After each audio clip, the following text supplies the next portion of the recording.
I feel sorry for you if you think the Lord is bluffing. That's why I hit the booth and I tell the truth. Are you fishing with the truth? Homie, where's your fruit? If the Most High is your rock, don't treat him like a side piece. Come in this truth plan and treat you like a side piece. He's the God of mercy and wrath. So do you want to fly or do you keep the Bible on cop? The Most High is my rock. TK. Rock. The Most High is my rock. The Most High is my rock. The Most High is my rock. In the name of Messiah, the Most High is my rock. Shalom, Israel. Shalom! The power. Okay. Everybody's alive and awake. Welcome to the live class here in Houston at 8524 South Braeswood Boulevard, Houston, Texas 77071. As y'all know, our class times are Monday, Wednesdays, and Fridays. Monday and Wednesday from 7 to 9. Friday from 6 to 8. Saturday, Shabbat class from 10 to about 2. If you're local, feel free to join us. We also have classes in Virginia. Brothers been out there putting in that work, trying to get everything established. We got the school, as many of you know, and we're located at 2610 Granby Street, Norfolk, Virginia, 23517. Their class times are their class times are Tuesday, Thursdays, and Fridays from 7 to 9. Okay? If you're local in the Virginia Beach, Norfolk, Chesapeake areas, feel free to join class. We also have a school in San Antonio. They've moved locations. They're at 4444 Walsham Road, right? Suite 201. And they're doing class out there Tuesday through Saturday. Tuesday through Friday is 7 to 10, Saturday mornings 10 to about 2 also. Again, if you're in San Antonio and you want class live, y'all see what time it is. Got to get into these schools, man. Got to get to class. When they start doing these cyber attacks and all these different things and shutting down YouTube, that's all you're going to have. So make it a habit now. We're also trying to break ground in Albuquerque. All right, Mashaba's out there. He does the Blog Talk Radio every Tuesday and Thursday from 9 to about 11. All right. If you have any brothers out there or sisters that want to get taught, hit us up. We'll get you the information. We'll get you linked up with Mashaba. We have 2 upcoming feasts. We got Purim. That's in March. And that's in March. We'll announce more as that comes up. It's a 2-day feast. And then we have Passover, which is the 12th of April. It's going to be in San Antonio.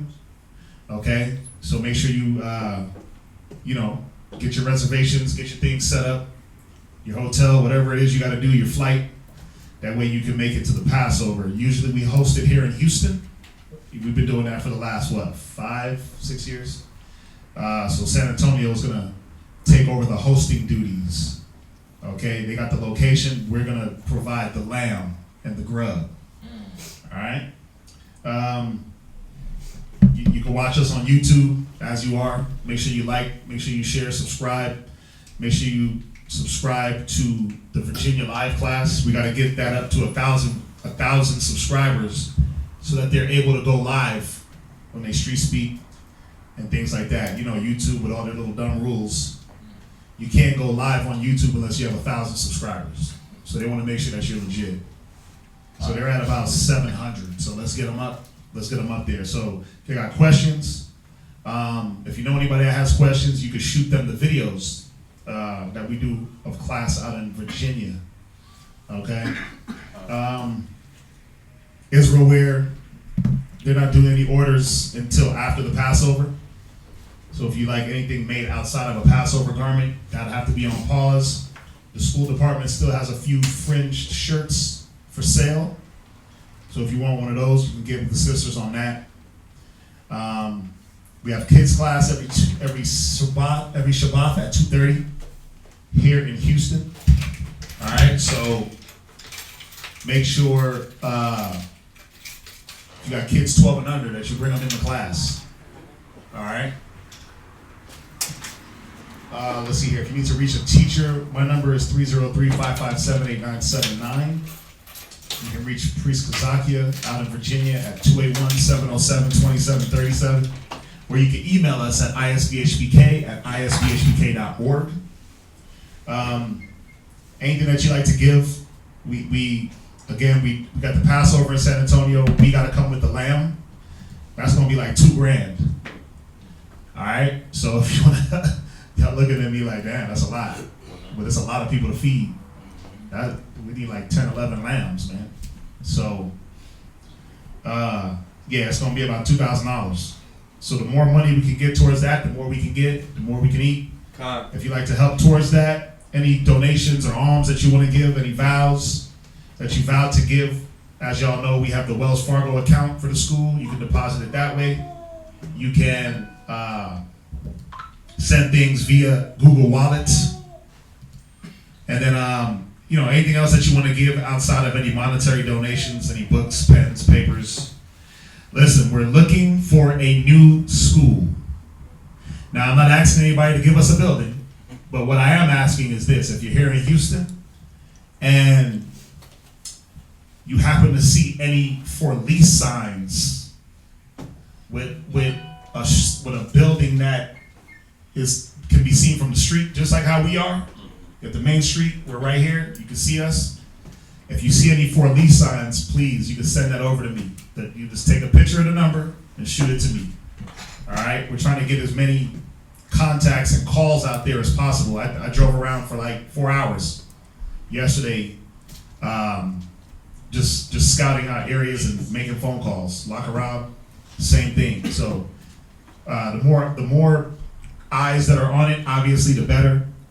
The quicker we can get out of this building and get into something bigger. We need something bigger. We need something with a better layout. All right. So y'all can help out that way. We're just asking. Again, these things are not demands. We're just asking for the help.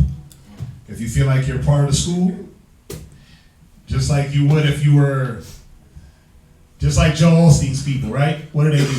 They contribute because they believe. They believe in what he teaches, right? Just like Kemet.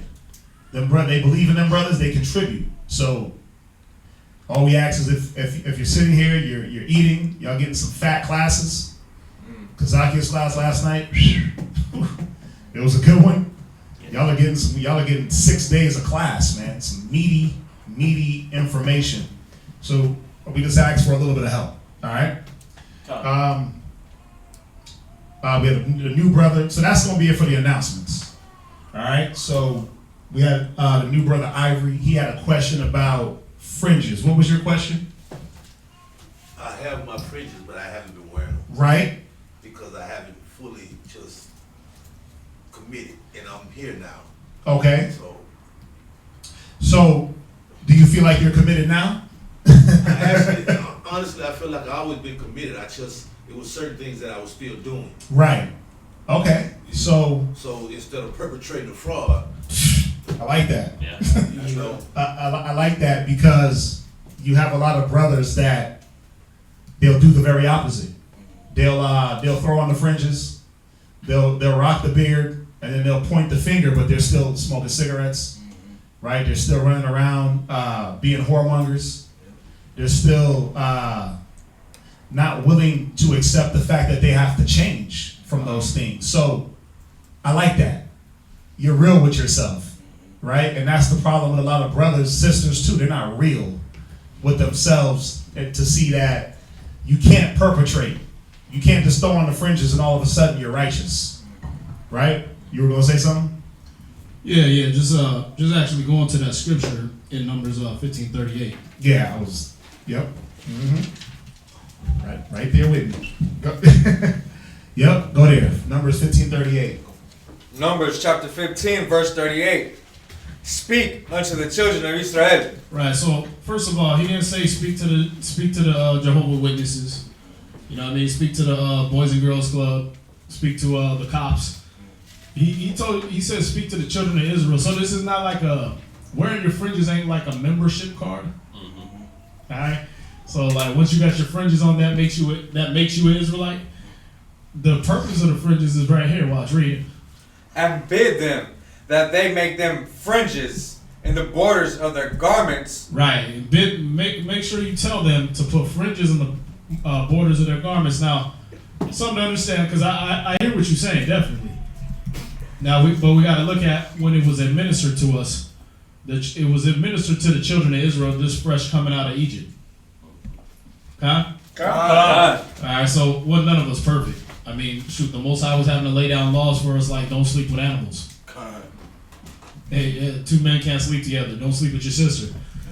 None of us was perfect.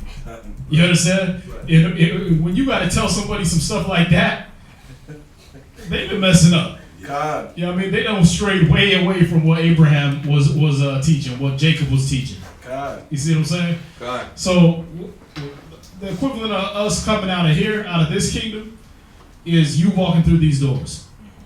Once you walk in these doors, that's when it's time to start getting right. You know what I mean? But the Most High know you ain't perfect.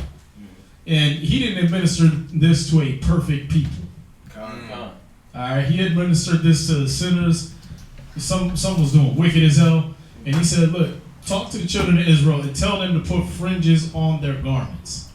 And what was that for? For these wicked, semi-wicked, and these sinners to what? Read on. And before you reads on, because when you read up in this chapter, the chapter goes in about presumptuous sins and sinning in ignorance. So you have ones that sin ignorantly, knowing that you're not supposed to sleep with animals, but they did it anyway. Knowing, I'm not supposed to smoke cigarettes, I'm not supposed to eat pork, but they did it anyway, right? And then you have the ones that did things in ignorance, not knowing.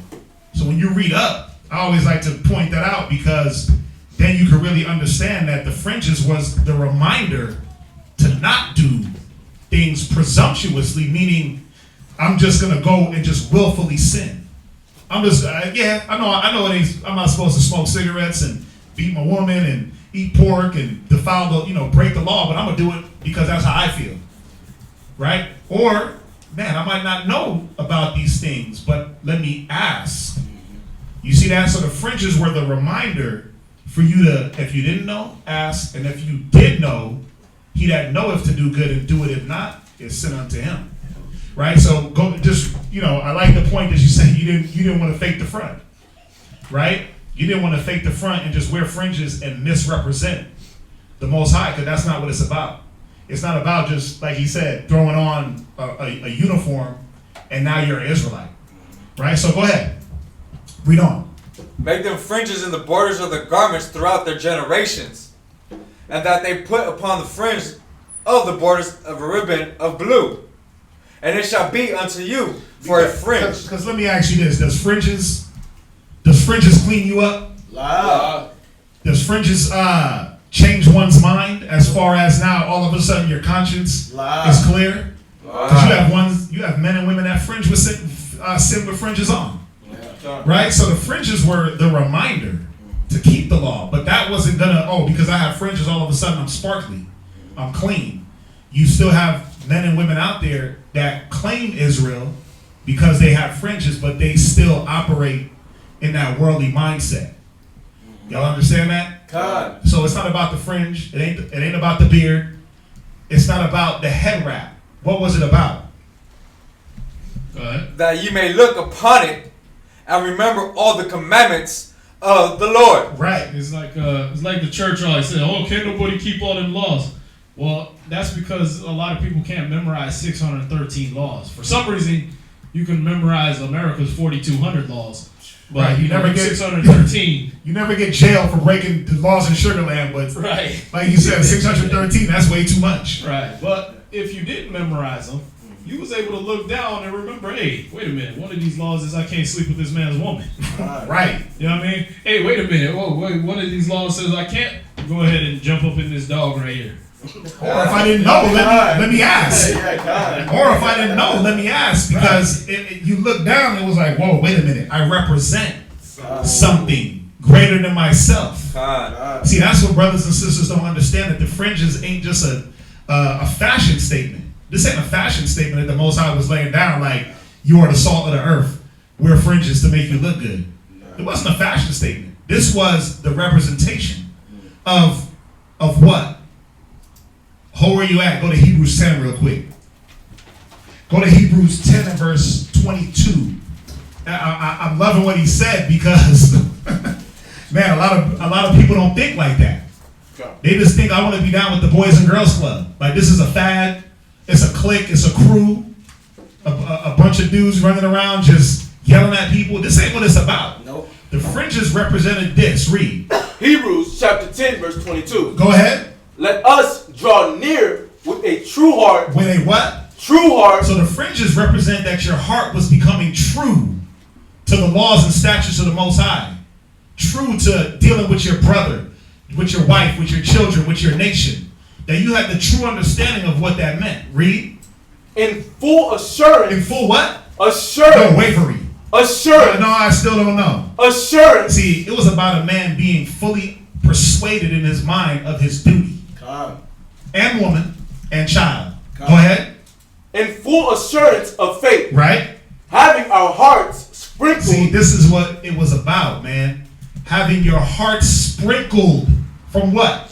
From an evil conscience. See, this is what the fringes represented, that I'm getting my conscience cleared.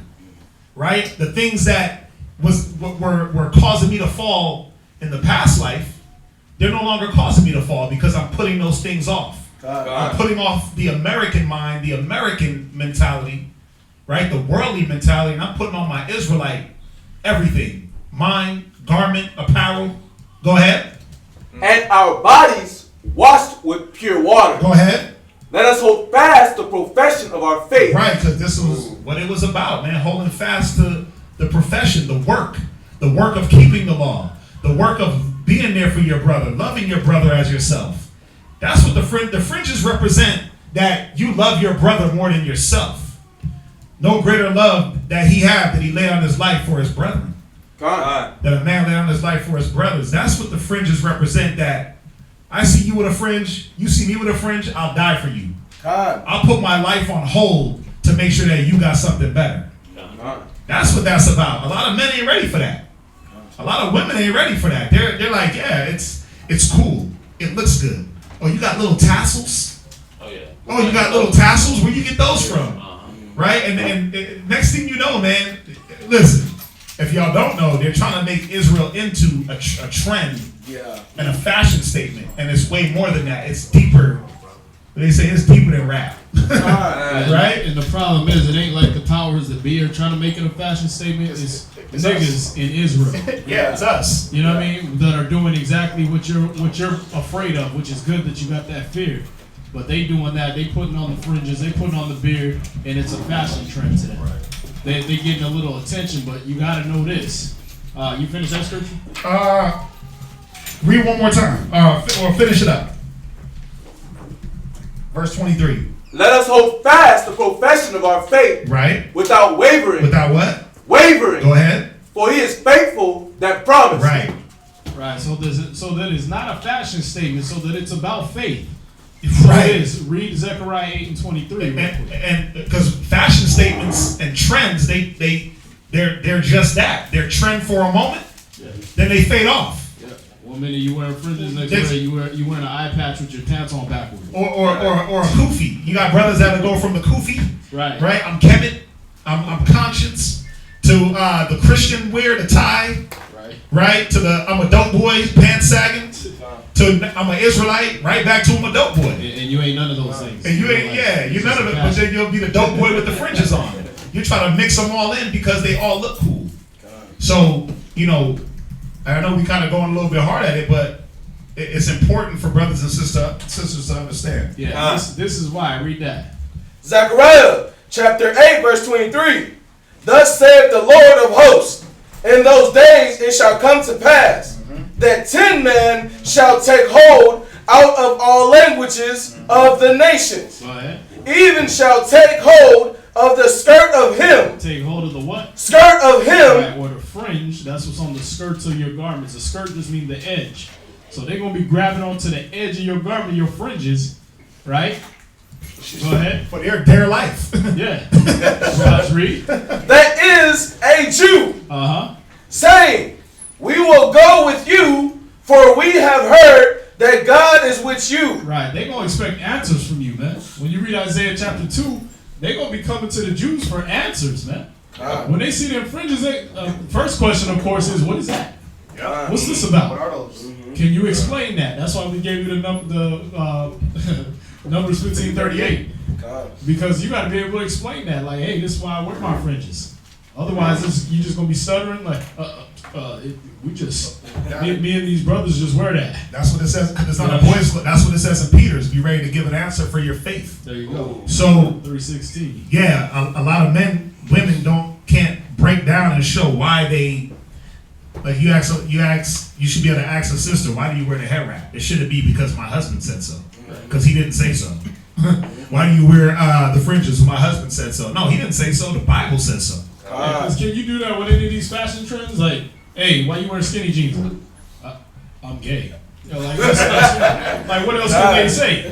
Like, I'm a big dumb thing. I don't know. Like, that's the only thing you can really say. Yeah. Now, when you got Israelite attire on, you should be able to explain. Hey, listen, you want to bring everything, like it says, bring all the thoughts to the submission of Christ. You want to be able to capture their imagination. No, this ain't because I'm Native American and I'm about to go to a powwow. No, this ain't because I'm Jewish now. You know what I mean? And I'm gonna go eat falafels and what is that stuff they eat? Matzah. No, yeah. Matzah cracker. No, the gefilte fish. Yeah. I'm not gonna go sit around eating gefilte fish and playing dreidel. You know what I mean? No, this is who I am. This is what the Most High put down for the children of Israel to wear to remember His laws, His statutes, His commandments. You see that? So again, if it's a fashion trend and you can't explain it, then don't make yourself look stupid. You know what I mean? Don't put the fringes on and you don't even know what it's about. So yeah, but now that you got the class, you know what I mean? Now that you've been coming to class and you know these things, you should be able to explain. You see that? And now that it's resonated in your spirit, what you should be doing, yeah, definitely put on your fringes. Represent. Put them on, wear them, be proud of it, and remember. Were you done? Well, no, I'm just, my big warning was just make sure you know that they're going to be coming. That's what the Most High prophesied. He said they are going to be coming. They're going to be grabbing hold of you. And they're going to expect those answers. They're going to expect. And it's not, like I said, it's not a fashion trend. Nobody comes at you like, oh, you got the new J's on? Why you wear those? No, they know why you got them. Yeah. You want to spend a bunch of money and look expensive. Yep. See that? So there ain't nothing to ask. But when they see you with the fringes on, now they gotta ask questions. And you gotta have answers. You represent the Most High in Christ now. You understand? So it goes right along with that Ecclesiasticus 2. If you come to serve the Most High, prepare your spirit for temptation. They're gonna be coming. Alright? Not to scare you or nothing like that, but make sure you study it, man. Make sure you study, make sure you paying attention in class. Got good notes. You understand? That way you can show your people their transgressions. You can show them where we messed up.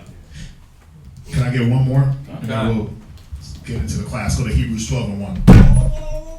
Hebrews chapter 12, verse 1. Go ahead. Wherefore sing also. Oh, sorry. Go ahead. Wherefore sing, we also are compassed about with so great a cloud of witnesses. Right. Those people that are going to be coming, they're the witnesses. And us as Israelites, I mean, y'all see what's going on in the news, right? How they're blaming Israel for stabbings and shootings. They're blaming Israelites, people that wear fringes, people that that wear the pomegranate, right, or what they call the shield of David. They're blaming us.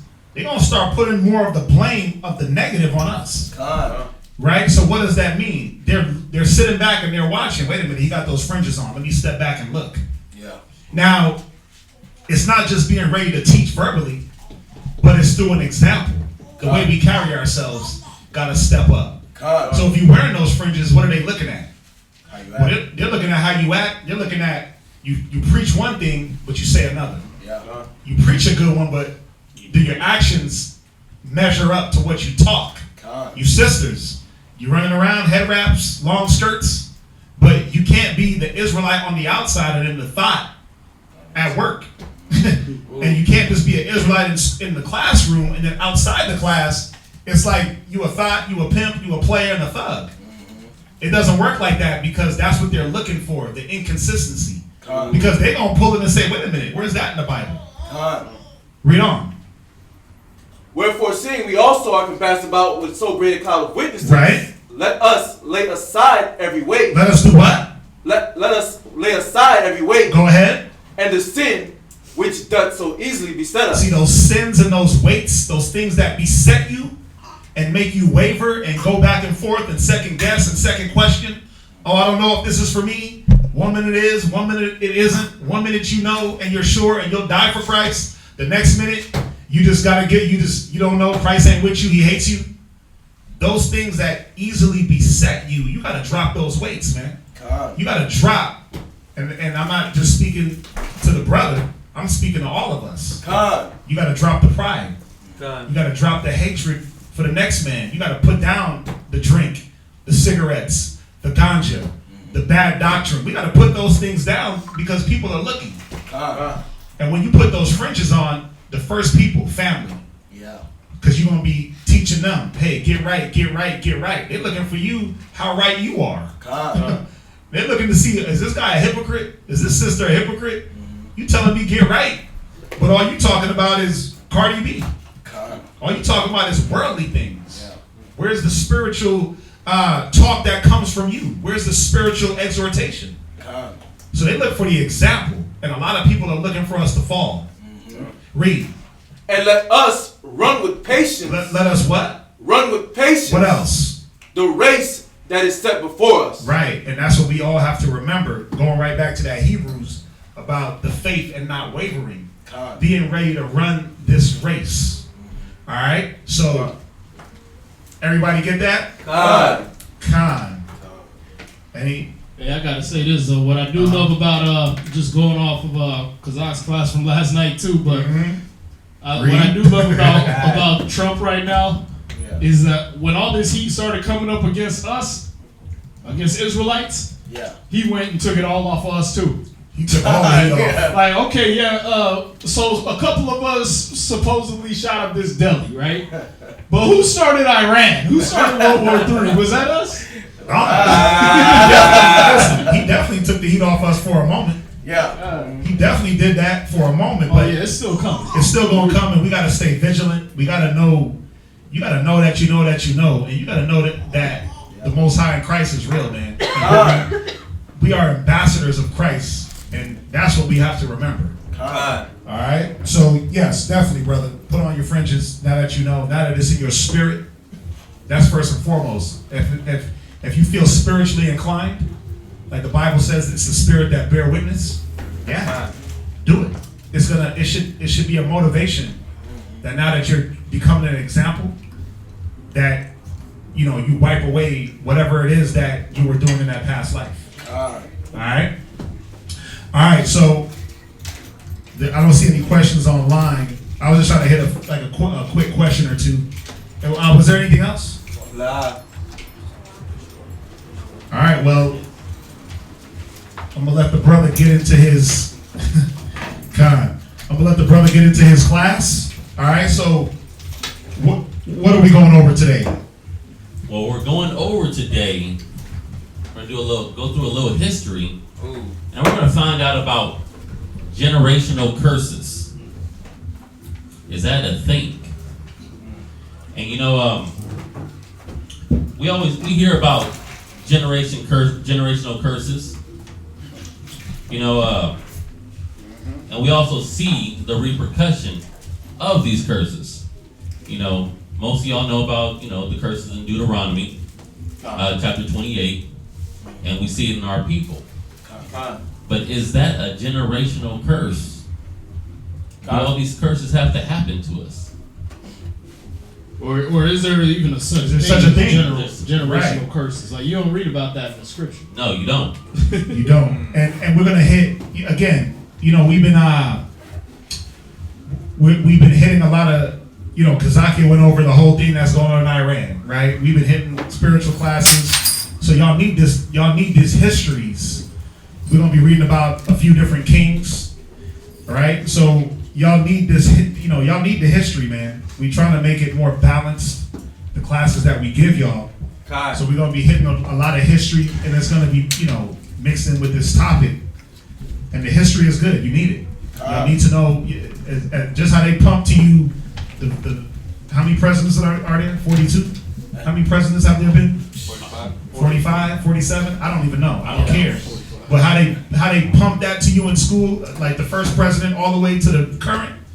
You gotta know about the kings of Israel and the great men of Israel and the wicked men of Israel. We gotta know more about our nation.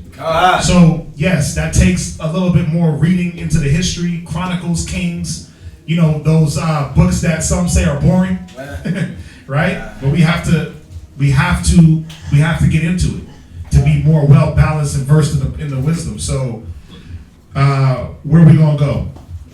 Look, these Kings and Chronicles. If anybody like anything like Game of Thrones, these Kings and Chronicles go down. I mean, it's exciting. There's a part where it's going through lineage, and that's probably the snore for people. But when you know who the players are, it's not a snore. And that's what we're actually going to start off with. If a brother can grab me, 1 Kings chapter 11 and verse 26. And we're going to go into Jeroboam. Now, Jeroboam, he's the son of Nebat, and Zeruiah, member of the tribe of Ephraim of Zerida. Solomon made him superintendent of public works, king of the northern Israelite kingdom of Israel after the revolt of the 10 northern Israelite tribes against Rehoboam that put an end to the united monarchy. Reigned for 22 years, about 922 to 901 BC. Now we're going to get into the scriptures. Right, and y'all know the significance of, we talking about Jeroboam, right? Jeroboam. Right. Yes, the significance of Jeroboam was that you had Solomon, King Solomon, he reigned in Israel, 40 years of peace. Solomon went off, and what was the prophecy? That the kingdom will be split into two. One half went to Rehoboam, his son. The other half, the 9.5, went to Jeroboam, his servant. God. All right, so that's the significance of Rehoboam and how he came about. So where we at? 1 Kings chapter 11 verse 26. And Jeroboam the son of Nebat, an Ephrathite of Zeradah, Solomon's servant, whose mother's name was Zeruiah, a widow woman. Even he lifted up his hand against the king. And this was the cause that he lifted up his hand against the king. Solomon built Malo and repaired the breaches of the city of David his father. And the man Jeroboam was a mighty man of valor. Okay, so Jeroboam, he wasn't just no average cat. He was someone of some significance. He wasn't an average Israelite. It says he was a mighty man of valor. Read on. And Solomon, seeing the young man that he was industrious, and just like the scripture says, Oh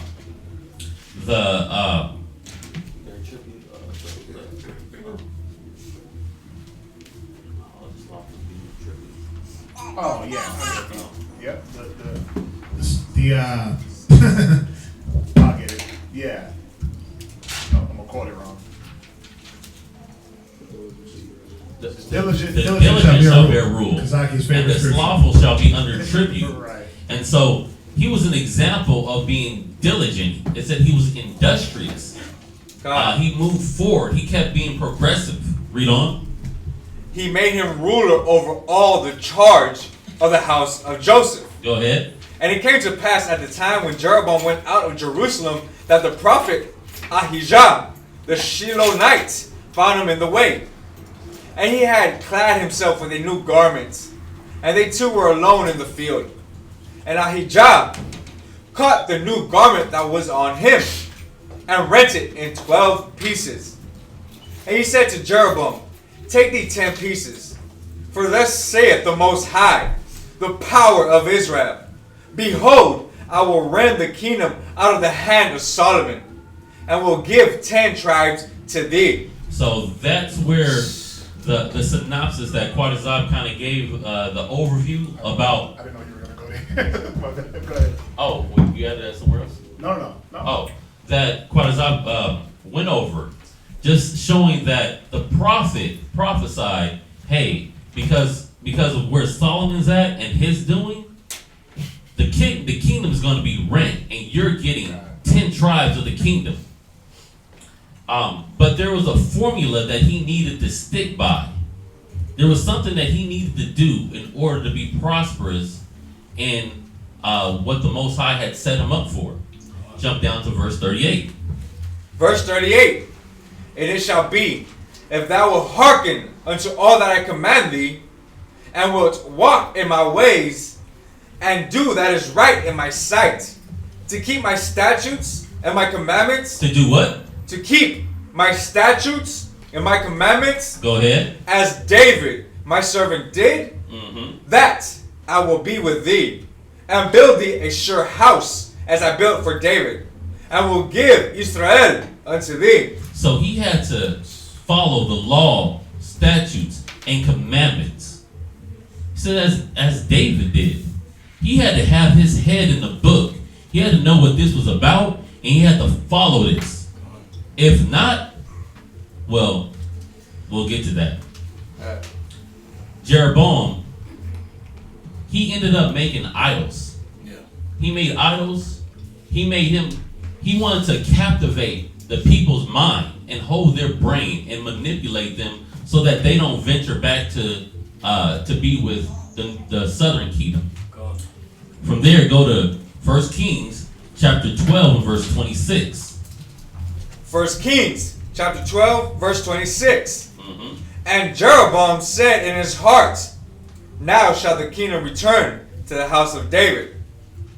If this people go up to do sacrifice in the house of the Most High at Jerusalem, then shall the heart of this people turn against Salakia.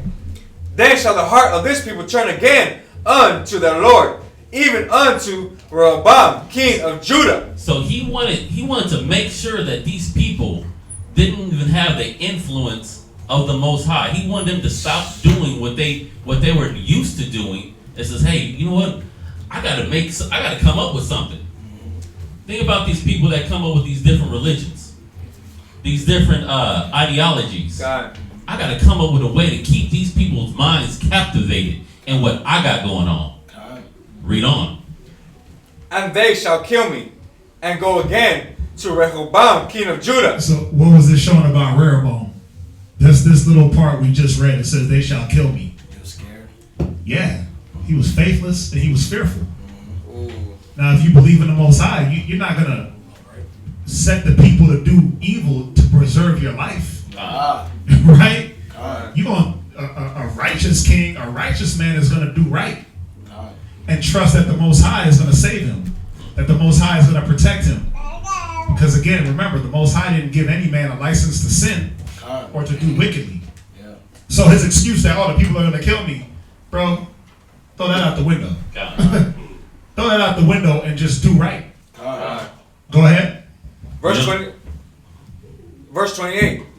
Whereupon the king took counsel and made 2 cans of gold, and said unto them, it is too much for you to go up to Jerusalem. Behold thy gods, O Israel, which brought thee up out of the land of Egypt. Wickedness. Straight wickedness. Creating idols. Worshipping false images. Going against the power of Israel. He purposely set them up. Look, here, I'm going to set up these calves. Look, this is what brought you out of Israel. Remember what Aaron did? Why do you think Aaron did that? He made double. He was like, I'm going to make 2. Aaron only made 1. Right. Aaron only gave y'all 1 calf. I got 2 calves for you. Okay. Double the pleasure, double the fun. Yeah, double big gun. Come on. Right? And another thing you gotta see is this is definitely a demon on this brother to fulfill, but sent by the Most High to fulfill that prophecy. You understand? Because the first thing he did was he told the people not to go to Jerusalem. Yeah. So why am I telling the people don't go to Jerusalem for the Passover, for the feast? Why am I doing that? To keep them away from the Most High. What happens when you go to the feast? What happens when you go to the Sabbaths? Or you're congregating, you're in unity. That, especially that, yeah. What do we do on the Sabbath? Rest. Read the law. Praise Oh. We read the law. We read the law. So the people are going to read the law and be like, wait a minute. This ain't right. We're supposed to be unified. Right. The Most High don't want us divided. Yeah. He wants us to be reading and be in unity and not be a divided people. God. And this king is telling us what? Go down here and serve other gods. The first thing the scripture says about any prophet or king to tell you to serve other gods is to put them to death immediately. That's why he said, this is how wicked he was, is he knew the law. Yeah. He knew what was supposed to happen to him. That's why he said, they'll put me to death. Yep. It wasn't just fear of the Most High, it was, I know the law. See, every king, when he got on the throne, was required to be able to write the entire Torah. God. That's how he had to get on the throne. God. So he knew the law, and he knew what was supposed to happen to him for dividing Israel. God. That's why he said, they're going to kill me. Yeah, if they go up there and hear this law, they're going to kill you. So what do he do? Let's turn the people away from the law. That'll keep me alive. Then let's get them even further and go ahead and make them worship idols. Yeah, because you got to fill the gap. You can't take away something and not give them something. Yeah. So you got to fill that vacuum. You got to fill that up. And he did it right. Just like your preachers do now. You got Christmas. Why? Because if they go back to Hanukkah, they're going to get under them laws and they're going to realize, damn, we shouldn't be giving preacher 10%. Damn, we shouldn't be homosexuals. Yep. Y'all see that? God. If you go back to the laws of God, you're going to realize that preacher need to be stoned to death. God. So what they give you? Christmas, Easter. Just like, this is Jeroboam, same thing. Said he's an Ephraimite. Yes. They were big into the idols. Yeah. Go ahead. Now, along with this religion that he's making for the northern kingdom, he made his own priests. From there, go to 1 Kings 13 and 33. Now, something to remember, I brought out that he's Ephraim for a reason. What was David? Judah. Okay, what was Solomon? Judah. Right, and they were family, right? Solomon was David's son, right? Rehoboam was who? Solomon's son. He's Solomon's son, right? So this is a family lineage, a generational lineage right here that's on the throne. But now when you get to Jeroboam, who's he? He's an outsider. He's a servant. He's just a servant, right? He's of another tribe, Ephraim, right? So while we're talking about generational curses, he wasn't in David's gene ration. For if the Most High cursed David's genes, right? You know what I mean? That trickle down. Yeah, it could go down, and all of a sudden, Jeroboam's wicked. Nah, he was outside of that lineage and caught it. Yep. It was evil as hell. So this doesn't have nothing to do with being a generational curse. Y'all see that? God. And even if you look at generational, if you want to talk about David and Solomon, it never talks about David setting up idols. Yeah. Right? David never went and sacrificed to Ashtaroth and Molech, and he didn't do that. Baal, David didn't do that. So where did Solomon get it from? You see that? So go ahead, read on. Read it. God. 1 Kings chapter 13, verse 33. After these things, Jeroboam returned not from his evil way, but made again of the lowest of the people priests of the high places. Whosoever would, he consecrated him, and he became one of the priests of the high places. So he just picked whoever want to be a priest, raise your hand. And then everybody was, okay, you a priest, you a priest, you a priest, you a priest, you a priest. Okay, now y'all my priests. He was like, yeah, your fringes, they're on point, brother. Not fringes. Oh, his beard? Man, that beard is illustrious. He looked like a priest. Look like, man, he got them gray hairs. Sign him up, right? That's how he was picking. Well, whoever to pay. Remember, the priest's office comes with benefits. Right? You get the first of the offerings. You get land. You get all these things, right? Con. So, in order to be a priest, what did you more than likely have to do? Pay them off. Just like the popes do, they gotta pay for that office, man. Pay for that office. You know what I mean? You probably had to kiss up to Jeroboam in some way for him to make you a priest. Yeah. Or again, like you deal with when you watch these shows about these popes and everything, like Pope Alexander and all that. What did they have to do? They had to bribe. They had to steal. They had to murder their way up into that office because they knew they was getting land. They was getting the first of the sacrifices. Yeah. You know what I mean? People, somebody brought a whole lamb. You was getting the best part. Yeah. That was yours. That was your portion. Y'all see that? So people coveted that office, man. So what did he put up in these offices? Did he just put some guys that was raising their hand? Nah, he put some cats that was covetous, that was bribing him, that was sucking up to him in some way, that was offering him gifts. He put the worst type of people up in there. Y'all understand? These are people they're just like when you want to get into public office. None of these cats get in there to serve. Yeah. They don't get in there to serve the people. They get in there because as soon as you become a governor, you get to be in the what? The governor's mansion. Your ass didn't have one brick on another before. You was paying rent. But now you the governor, now you live in a mansion. And what you think, what happened with the priests, man? Same. Here you go. You got an allotted part of land. They're going to give you the best of the offerings. Here, look, we got these garments for you. You got the priest uniform. You get to walk through the streets and everybody bow down and all of a sudden want to reverence the Most High because you're around. You get the respect, man. So he had a bunch of covetous niggas up in there. Not people that was just born into it and they got to do it. No, these are people that coveted that position, man. Yeah, you'll see it as you go through the story, but go ahead. Read on. 1 Kings chapter 13, verse 34. And this thing became sin unto the house of Jeroboam, even to cut it off and to destroy it from off the face of the earth. Okay, so these are some of the high treasons that the Most High has against Jeroboam. Now, he did these sins against the Most High. What's the repercussion of these sins? Curses. Let's check out the curses and the punishment that comes on Jeroboam because of his treasons. Go to 1 Kings 14 and 8. 1 Kings chapter 14, verse 8. And rent the kingdom away from the house of David, and gave it thee, and yet thou hast not been as my servant David, who kept my commandments. That has been like what?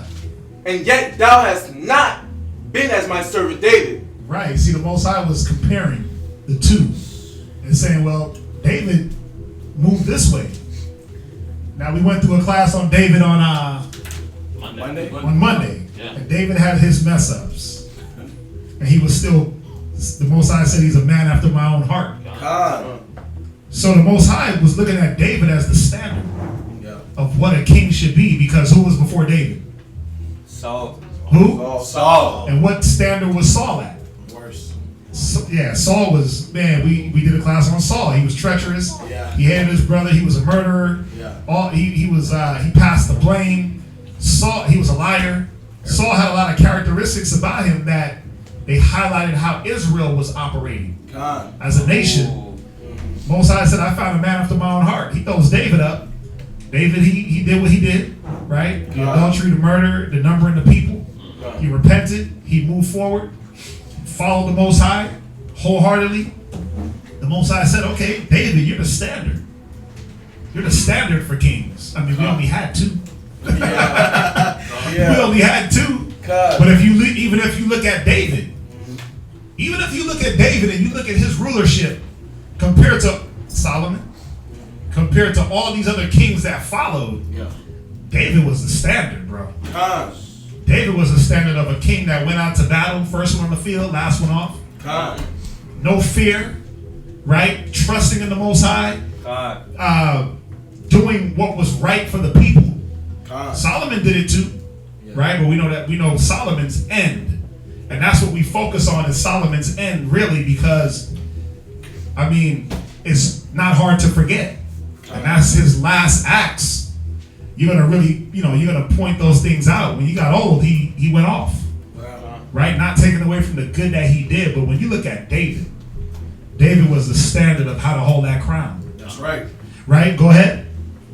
Who kept my commandments and who followed me with all his heart to do that only which was right in mine eyes.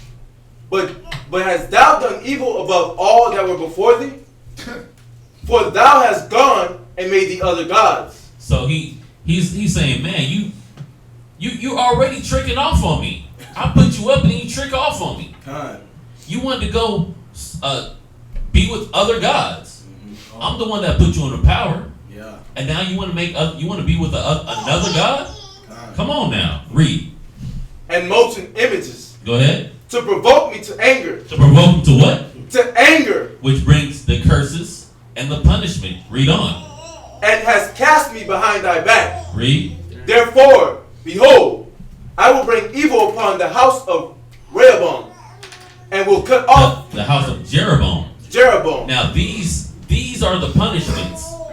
This is going to be the curse that hits Jeroboam. Read on. And will cut off from Jeroboam him that pisseth against the wall. Go ahead. And him that is shut up and left in Israel, and will take away the remnant of the house of Jeroboam, as a man taking away dung, till it be all gone. So he's saying, look, I'm going to remove your lineage like someone that's scooping poop out of a place until all the poop is gone.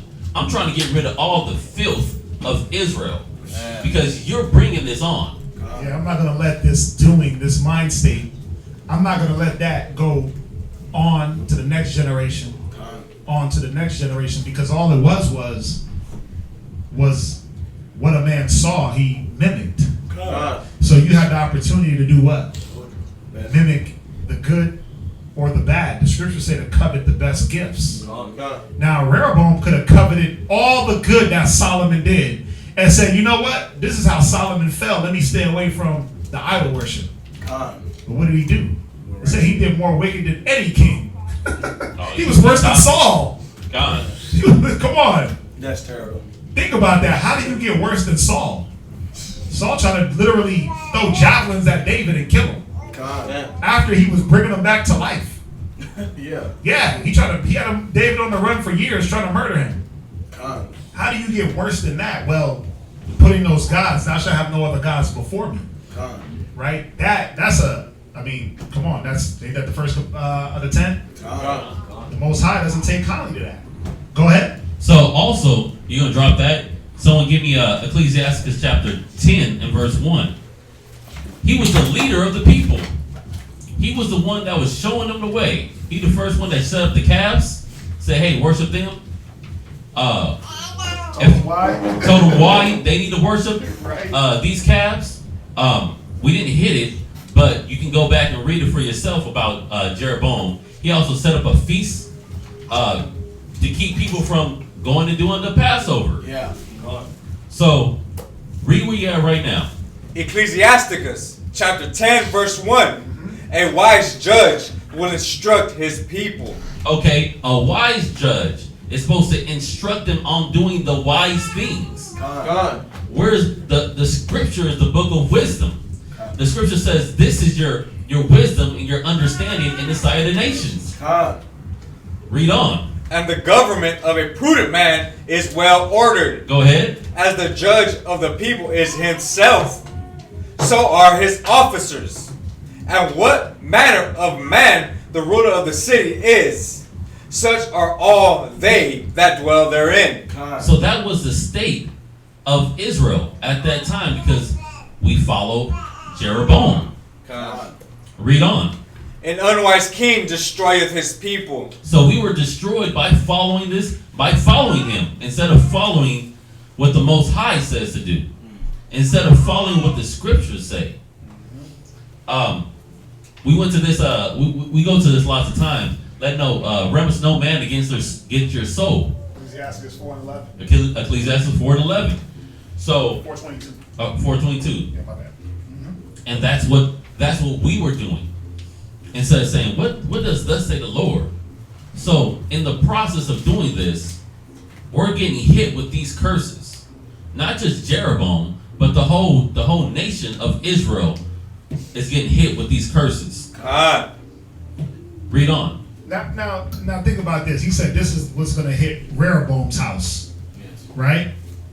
Now, what was that supposed to give the nation the opportunity to do? Repent. See, okay, wait a minute. When you mess up, your house might get hit, but someone else was supposed to step up in Rehoboam's stead and do the right thing. God. Right? So, did that happen? No. Well, let's find out. Where we at? From there, we're going to go to the next king, which is, no, you go. The next king, which is Nadab. He was son and successor of Jeroboam, second king of the northern Israelite kingdom of Israel, reigned for 2 years from about 901 to 900 BC, slain by one of his own captains, Baasha, who then slain the rest of the royal family and made himself king of Israel. Give me 1 Kings 15 and verse 25. God. And another thing we got to throw in there about Jeroboam and all the successors, a lot of the successors after him, is who chose Saul to be king? The people. Oh, yeah. Huh? It wasn't the people. It wasn't a democracy. Nah, it wasn't the There wasn't a vote. We wanted a king. Yeah. That was the thing. We wanted one, but who anointed him? The Most High did. Who chose David to be king? The Most High. Right? And then through his lineage, it was supposed to be going on to Rehoboam, right? Right. But who chose Jeroboam to be king? Huh? Solomon. Oh, yes. Solomon when? When he was in his right mind and righteous and serving the Most High? He was out of there. Nah, when he was like, I'm gonna go study ants. Yep. I'm gonna go chill. I'm gonna go study ants and watch people frolic in the park. So I can make comments about how beautiful a man and a woman are together. Right? He was off studying everything and then sacrificing to other gods. And then he said, hey, you know what, Jeroboam, you do it. And he didn't even make him king. He just made him ruler over the place, just like Pharaoh did with Joseph. Right. He wasn't even actually king. So he didn't really choose this man to be king. The Most High definitely didn't choose him to be king. But this man ended up being king. But at least Pharaoh had some sense about it. Right. At least Pharaoh's decision brought life to Israel. Yeah, he said it. He said, hey, this is a man who has the spirit of the Most High and wisdom on him. Right. That's what is going to make him king. But this man wasn't chosen for any of those traits. Oh, he's innovative. Yeah, you're good at business. Just like Saul. Right. He was the goodliest man of the time, it said, and that was talking about his looks. Yeah. Not that he was a good character. And tall. He was tall. Yeah, his looks and his Tall, height. dark, and good looking. Tall, dark, and handsome. Yeah. So you got to see the reason why these men are picked to be king, and their actions come from that. The way they carry themselves as kings come from that. It said David was picked. Why? Because it went through his character. His character, He's a man. after the Most High's High's heart. mind. Yeah. His character. He was a shepherd. And I don't want to go back to that, but he was a shepherd. Think about the mind that David had to have on him as a teenage shepherd. A bear came, took a sheep, he smote him. A lion came, took a sheep, grabbed him by the beard, smote him. I'm not losing one. I care for sheep. Right. And I'm a child. I'm not going to use the excuse, oh, a lion was in the way, or a bear. Right. Or those ain't my sheep. So the last Monday, he wasn't on that. Well, I got to do that. Same way Jacob was chosen. Jacob said he was out there freezing in the sheep coat. You know what a sheep coat is? The sheep coat is where you put the sheep to keep them out of the weather, but not really. They still outside. It's just They're just not getting rained on. It's just an overhang, basically. It's like putting them in a car garage. It's like a carport. Yeah, carport. Yeah, it's like a carport with just a covering. That's why he told LeBron, I was out there freezing for them sheep, man. Most High chose him. Yeah. He liked those qualities, man. God. This man's going to take care of the nation of Israel. God. David, killing a lion, putting his life on the line to go against a lion and a bear. These are qualities the Most High liked, but what qualities did Jeroboam have? Him good at business. He's industrious. Him smart. You know what I mean? It didn't say he feared the Most High. Yeah. It didn't say he knew the laws. Nah, he's just industrious. Yeah. So Solomon was out of his damn mind at this point and just gave it to him. God. Gave him the whole kingdom. Yeah. Y'all see that? God. Even the people were smarter and more in their right mind than Solomon, because when Jeroboam came up, they was like, we're gonna go with Rehoboam. God. We're gonna go with the one that's actually in your lineage. God. Y'all see that? God. But the other people, they want to follow Jeroboam. Why? We like holidays. We like Christmas trees. We like, golden calves? This nigga balling. Yeah, God. That's what we follow nowadays, right? God. I mean, shoot, we over here asking advice from people like 50 Cent for politics. Wow. Cardi B gets a say in politics. Why? Kim Kardashian. Right. Why do these people get a say in politics? Because they got money. Yeah. Because they balling. Yeah. We're not gonna go into how they got it. We're just gonna go into that they got it. You know what I mean? And follow that. We like the sight of the eyes, man. Like Christ said, a wicked and adulterous generation, they seek after a sign. God. We like to see things. We like to see you got it. Y'all see that? God. Where you at? 1 Kings chapter 15 and verse 25. God. 1 Kings chapter 15 verse 25. And Nadab the son of Jeroboam began to reign over Israel in the 2nd year of Asa king of Judah, and reigned over Israel 2 years. That was a very short reign. Read on. And he did evil in the sight of the Lord, and walked in the way of his father, and in his sin wherewith he made Israel to sin. So it didn't take long for him to do the same thing that his father was doing. That's why the Most High said, I'm gonna take him away like dung, like a man that's finishing removing the dung. Read on. And Baasha, the son of Ajah of the house of Issachar, conspired against him. And Baasha smote him at Gibbethon, which belonged to the Philistines, for Nadab and all Israel laid siege to Gibbethon. So he took him out. Look, if y'all watch Game of Thrones, y'all know the theme music. Dun, dun, dun, dun, dun, dun, dun, dun, dun, dun. So it's going through these different people taking the kingdom, taking the leadership, taking that seat. Like everyone in Game of Thrones, they want the Iron Throne. It's the same thing. Read on. Even in the 3rd year of Asa, king of Judah, did Bashan slay him, and reigned in his stead. And it came to pass, when he reigned, that he smote all the house of Jeroboam. He left not to Jeroboam any that breathed. So he did exactly what the prophecy said would happen to Jeroboam's lineage. Most High said he was going to wipe them all out. He wasn't playing with them. He wanted to get that filth out of Israel. He wanted to get, like Quatazop said, that mindset out of Israel. Read on. Until he had destroyed him, according unto the saying of the Lord, which he spake by his servant Ajah the Shilonite, because of the sins of Jeroboam, which he sinned, and which he makes Israel sin, by his provocation wherewith he provoked the Lord power of Israel to anger. So through his sin, through this punishment of the curse, the scripture says, because of the unrighteousness, the throne is passed from one person to another. Right, unrighteous dealings, right? The throne is translated, right? Right. You know, give me Ecclesiastes chapter 10 and verse 8.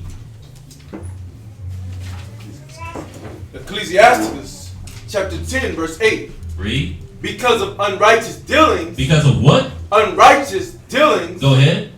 Injuries. Read. And riches got by deceit. Go ahead. The kingdom is translated from one people to another. The kingdom is what? Translated from one people to another. Okay, just like Thou One was bringing out, who was these people that just all of a sudden got the kingdom? They weren't the ones anointed. No. They just got the kingdom. God. They got it like this, through unrighteous dealings, through injury, through riches gotten by deceit, by fraud, by murder. God. From there, go to 1 Kings chapter 14. And real quick, I gotta throw this in there. Is the Most High? Remember, in order for you to hate this king enough to where you want to kill him, what was this king doing already? What was the problem with this king? He was leading them astray. He was leading Israel astray, right? God. And in every generation, you're gonna have some that fear the Most High. God. With the fear of the Most High, you get this mentality. Real quick, Psalms 139, verse 20 and 21. Actually, 20 through 22. Psalms chapter 139, verse 20. For they speak against thee wickedly. Everybody got it? Psalms 139, verse 20 through 22. God. Go ahead. Psalm chapter 139, verse 20. For they speak against thee wickedly, and thine enemies take thy name in vain. Go ahead. Do not I hate them, O Lord? This was David talking. He said, don't I hate them, O Lord? So the righteous, the ones that think like the Most High, they start to hate who the Most High hates. God. They've read the law and they hate anybody that's breaking the law. Yes, sir. Go ahead. Do not I hate them, O Lord, that hate thee? Right. Now, just to give the balance, we don't get to hate people, but he said, because he even said it, he hates them with perfect hatred. Wow. Meaning, I know the law. I walked with the Most High, and I know you doing wicked. God. You see that? I don't just hate them because they shoes is better than mine. Right. Nah, you don't hate them like we hate people. You cut me off in traffic, I hate you. No, he said he hated them with perfect hatred, that hatred that comes through a perfect knowledge of the Most High and what he thinks of people. So he said, oh, go ahead. It's just like when you read about Phineas or Phinehas, and Right. when you read about Judas Maccabeus, when Judas Maccabeus seen a man of his own nation, of Israel, sacrificing swine's flesh on the altar, he hit him through with a javelin on the spot, and tore down the altar. When Phinehas, he seen another man of Israel, a prominent man, going and laying with a woman, what was it, the Shulamite? Midianites? Yeah, the Midianite woman. He killed them both right there in the tent. And they were justified. He was standing up for the law. Now, again, the balance. We don't go around killing people for breaking the law. He ate pork, and you smack out all his teeth. We don't do that. But this is why this man did that to this king. But this is why, right? It fulfilled prophecy. Yeah, he's seeing this king do all this wickedness, and this spirit is on people that follow the Most High. He said, read it again, verse 21. Do not I hate them, O Lord, that hate thee? Right, I hate them that hate you. I see this man dragging your name through the mud. I hate them that hate you. Go ahead. And am I not grieved with those that rise up against thee? And the people was grieved with this king, man. Yep. They was grieved with this man. So what happened, read on? I hate them with perfect hatred. I count them mine enemies. So now the people, the righteous people, they seeing this man as an enemy. Why? Because he's an enemy of the Most High. God. He's proven himself to be an enemy of the Most High. Y'all see that? God. So is it a generational curse? Just bringing it back to the topic. Is it the Most High came and sprinkled his grandpa with cursed dust? And see, now everybody that comes out of your line, they're going to be cursed. No, this man made stupid choices. He chose to be against the Most High, and he made enemies of the people that were for the Most High. And unfortunately, those enemies were armed. Y'all see that? God. Where you at? You know, from there, we're going to jump on to the next king. You know, if y'all are paying attention, who just took the kingdom now? Who murdered him? Bashar. Bashar. All right, so Bashar, son of Ahijah, of the tribe of Issachar, reigned for 24 years from about 900 to 877 BC. He was the son of Ahijah? Son of Ahijah. The prophet. So this prophet's son stood up for the Most High's word, man. Y'all see that? The sons of the prophets had to take him out, man. Remember, David wouldn't even put his hand on no king. Oh yeah, that's true. You see that? But that's showing you this man was taken out by the Most High. Yeah. He sent a prophet, go kill that man. Yeah. Because when you read like Amos, he's the son of Isaiah. Yes. That was a family thing too, being a prophet. That went through your family. So this man was the son of a prophet, man. He was the son of the prophet that took the kingdom from Solomon. And when you look at the prophets and the priests, they weren't no punks. No. Like Nathan, he wasn't no punk.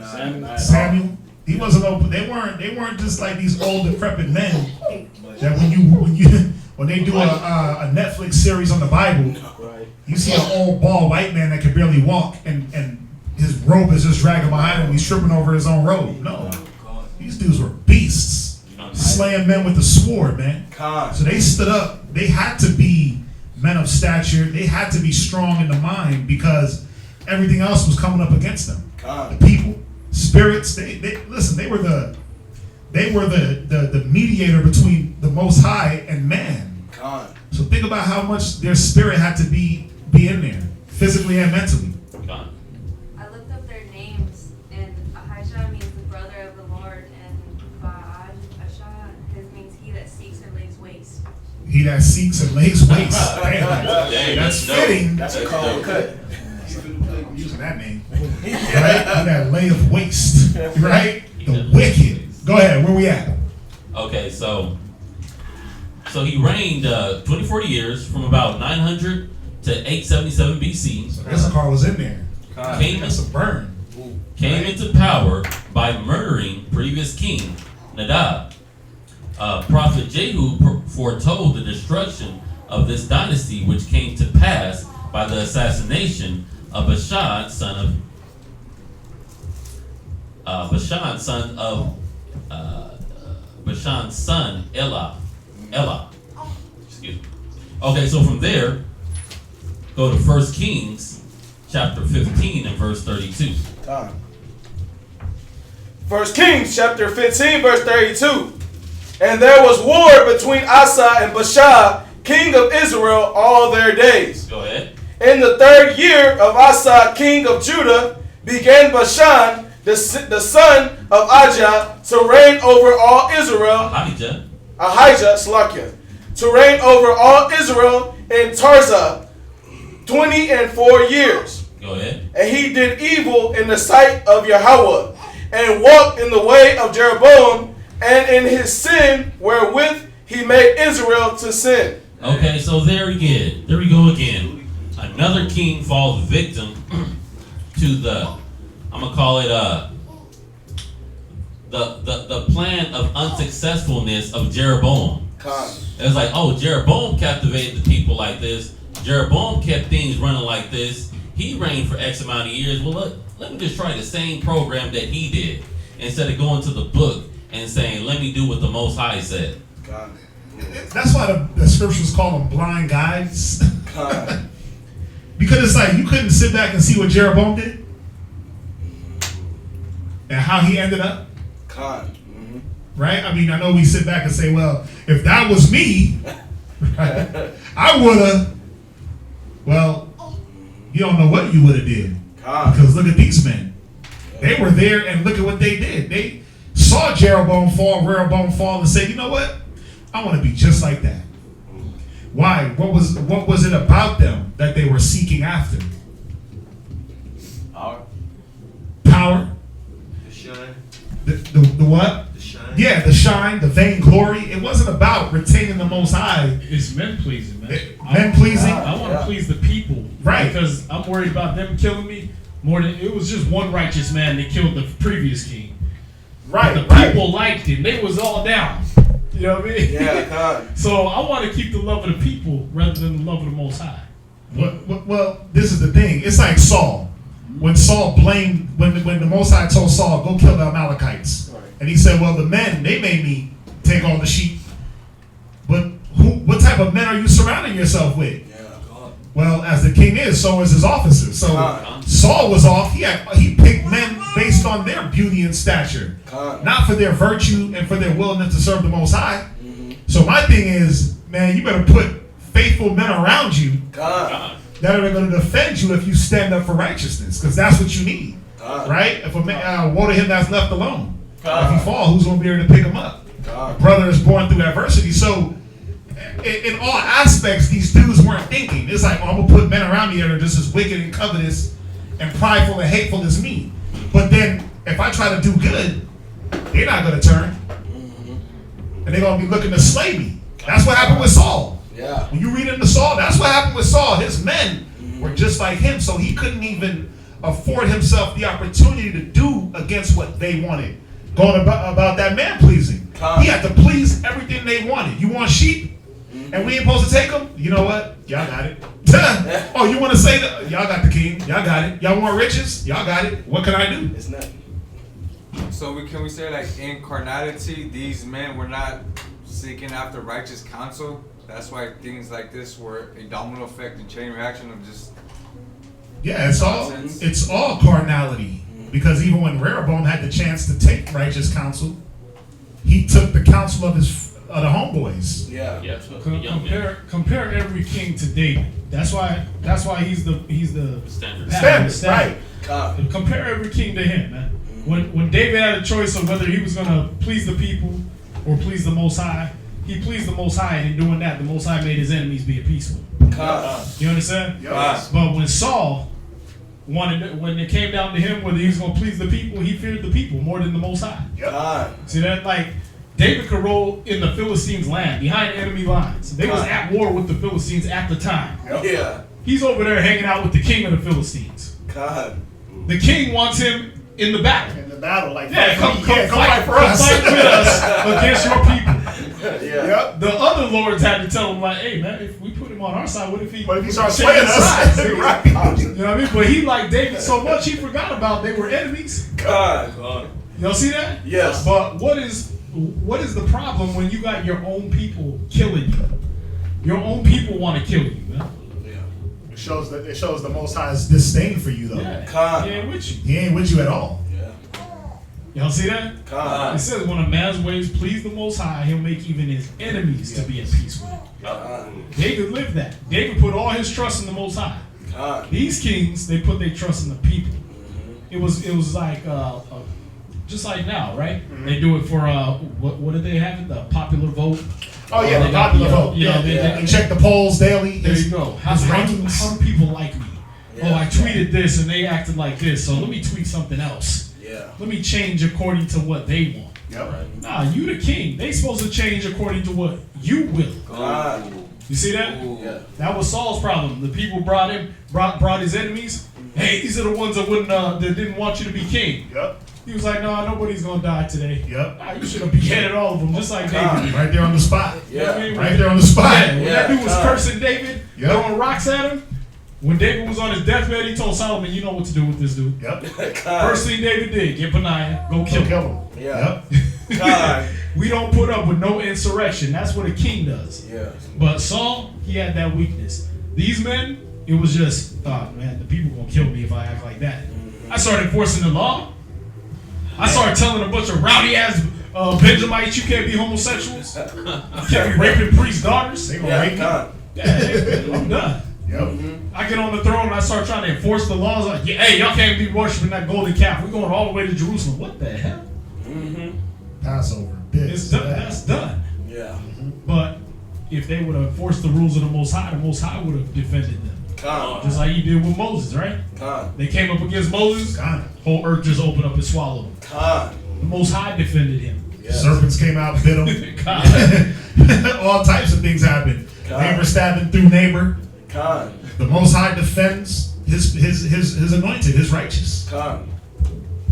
Romans chapter 8, verse 31. What shall we then say to these things? Right. If the Most High be for us, who can be against us? Nobody.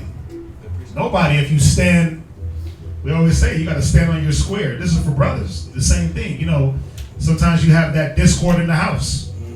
And it's a matter of, do I please my wife or do I stand for what's right? in the word. Con. You can't fall to your wife. Because then you're gonna teach that evil lesson. Good luck. She's gonna rule over you. Or with your family. You gotta stand up against your family sometimes and be steadfast in that word. And keep that law, keep the righteousness of the law. No, I'm not gonna show up for Christmas dinner. That's right. No, I'm not showing up for Thanksgiving dinner. No, I'm not gonna accept the Christmas present, the birthday gift. I'm not doing it. And sometimes you have to do it to show your people, man, what you're about. Put them in check. But you start accepting those things, you start being a part of that, you show them that you're really going to cater to their thought process. So we got to be careful of that. We're all, listen, we're these kings. You're Saul, you're David, you're Rehoboam, you're Jeroboam, right? I want to be David. Without the 3 strikes.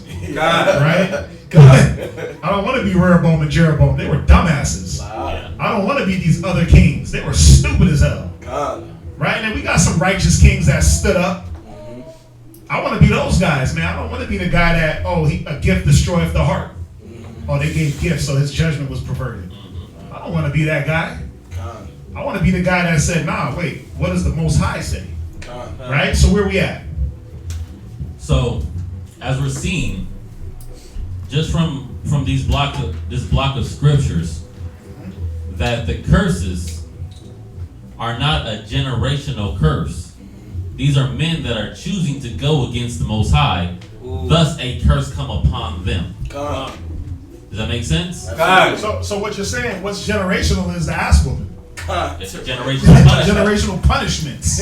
Right? But not the fact that you have to fall into the punishment. Right? What's generational is the fact that the Most High, watch, let's go there real quick. Right? Go to Deuteronomy. Go to Deuteronomy 5 and verse 9. Deuteronomy chapter 5 verse 9. And we didn't go through all the kings, right? No, we definitely didn't go through all the kings. Right. There's several kings, but it's the same trend. Yeah. They all end up subscribing to the same unsuccessful plan of Jeroboam. And they progressively got worse. And they got better in their wickedness. Like, nigga, subscribe to David. What the? Like, subscribe to his magazine. Like, you're getting Jeroboam. Like, come on. That's my YouTube. Right? So, what does it say, though? Go ahead, read on. Deuteronomy chapter 5 verse 9. Thou shalt not bow down thyself unto them, nor serve them. For I, the Most High, thy power, am a jealous power. So he's commanding you. You're not supposed to bow down to nobody else but me. No idols. No idols. No reverence and no man before me. Go ahead. Visiting the iniquity of the fathers upon the children unto the 3rd and 4th generation of them that hate me. So he says he's visiting the iniquity upon the fathers, upon the children, upon the 3rd and 4th generation. These are the ones that dislike the Most High. These are the ones that chose not to obey the voice of the Most High. They did complete opposite of what the scriptures say. And what does it mean, visiting the iniquity on the 3rd and 4th generation? Well, it's just like this. If, let's say I'm the first of my generation, and let's say I live long enough to see 3, but I have a son, and I don't teach my son how to be a man according to the wisdom, he's automatically going to get punished. Why? Because I didn't teach him how, let's say, the scriptures say, agree with thy adversary quickly. Whilst thou art in the way. So I didn't teach him that, because I didn't learn it. So when I came up against the cops, I know my rights. Why y'all talking to me? Right? I get beat up. I didn't teach him, so he does the same thing. Now, is he getting beat up for my actions? No, he's getting beat up for his actions by the cop. And then he didn't teach his son the same principle, so what's happening? You mouth off, he's getting beat up. So when it's talking about visiting the iniquity, it's still showing you that, and we're going to get into these other scriptures, that everyone got to pay for what they do. You got to be held accountable for what you know and what you don't know. Ooh, that's scary, ain't it? That's why every one of these kings, man, or every person even, if you're wicked, The Most High always present you a way to be righteous. Con. When y'all was in the world, what did you get? You got some brother who slide up to you, hey, take this flyer. Yep. Yeah. You know what I mean? Hey, listen, you need to learn them laws, man. They got in your face, they talk to you, that was the Most High trying to smack you awake. Con. Every generation, then you got that righteous brother. And you just know he's doing good, and then what happens? Somebody come up to him, hey man, we need to get up, we need to hit this lick. You get that temptation. Why? Because at the end of the day, when that judgment day comes, you made a choice. Con. You understand? Yes. You're not gonna get to blame. If you're like I told this lady earlier, I said if you become successful in life, you're not gonna. At the end of the day, you're not gonna have to blame everything on the Most High. You can actually say, I made a conscious choice to do what He wanted, and then He blessed me. He blessed the conscious choice I made. Yep. When at the end of the day, though, if you did wickedly, and you get that judgment, like, yeah, cut his head off, you're not gonna be able to point and say, yeah. He's gonna be standing there. He's gonna be standing there accusing you, and you ain't gonna be like, but he made me do it. No, that was your choices. He presented you with the choice, and you made it. You see that? Yeah. He presented you were presented when you were wicked. You were presented with a choice to be righteous, and you stayed wicked. That's what made you wicked. You knew to do right. Yes. When you die righteous, you were at some point presented with the time to be wicked. To turn your back. And you chose the right thing. That's what made you righteous. That's right. You chose rightly. Y'all see that? All these kings. Saul, right? Saul was doing his wickedness. David was there playing the harp. Singing to him. All them psalms, you think he didn't hear none of that? Oh, he heard You that. think David made them psalms up when he was alone in his room? He was hitting that harp. He was busy all the time. I'm right up here under Saul. I'm playing the harp though. Where'd that song come from? Oh, I just wrote it. Yeah. Yeah. God. Y'all see that? Besides that, you said it too, and it tells you in Deuteronomy, every king that sat on the throne had to know the law verbatim. He had to write it out. So even if actually I got it because after time you had to get that one king that he was like, what is this? yeah, why am I writing this down? No, he was like, what is this book? Yeah. Right. He didn't even have to copy it down to be king. He just he Took was the just book. in there. Yep. And he's like, what is this? Oh, we need to get back to these laws. Yep. Yeah. He had never seen the book before. Con. Y'all see that? So over time, you got to that. I forgot his name, but you got to that king that never even he never even saw the law. Con. Y'all see that? Yeah. So, but what was that? What was that for him? That was his opportunity to say, stop being wicked. He jumped on you. Stop doing what your fathers did and do this. Con.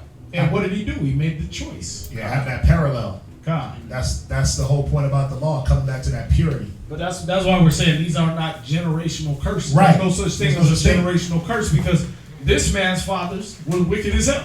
Con. And then he found the law and was like, we all doing this. Yep. Take all the priests of Baal, kill them, burn down the temple, burn them in it. Yeah. You know what I mean? This guy was ruthless with defending the Most High. Con. He found that law, he was like, oh damn. What was it? Azariah? Yeah, I'm trying to remember his name, man. What? I was about to say when you said that the king had to sit there and write the book, write the book every day. Deuteronomy 17. Yeah, that's Deuteronomy 17. The one that he's the other one though.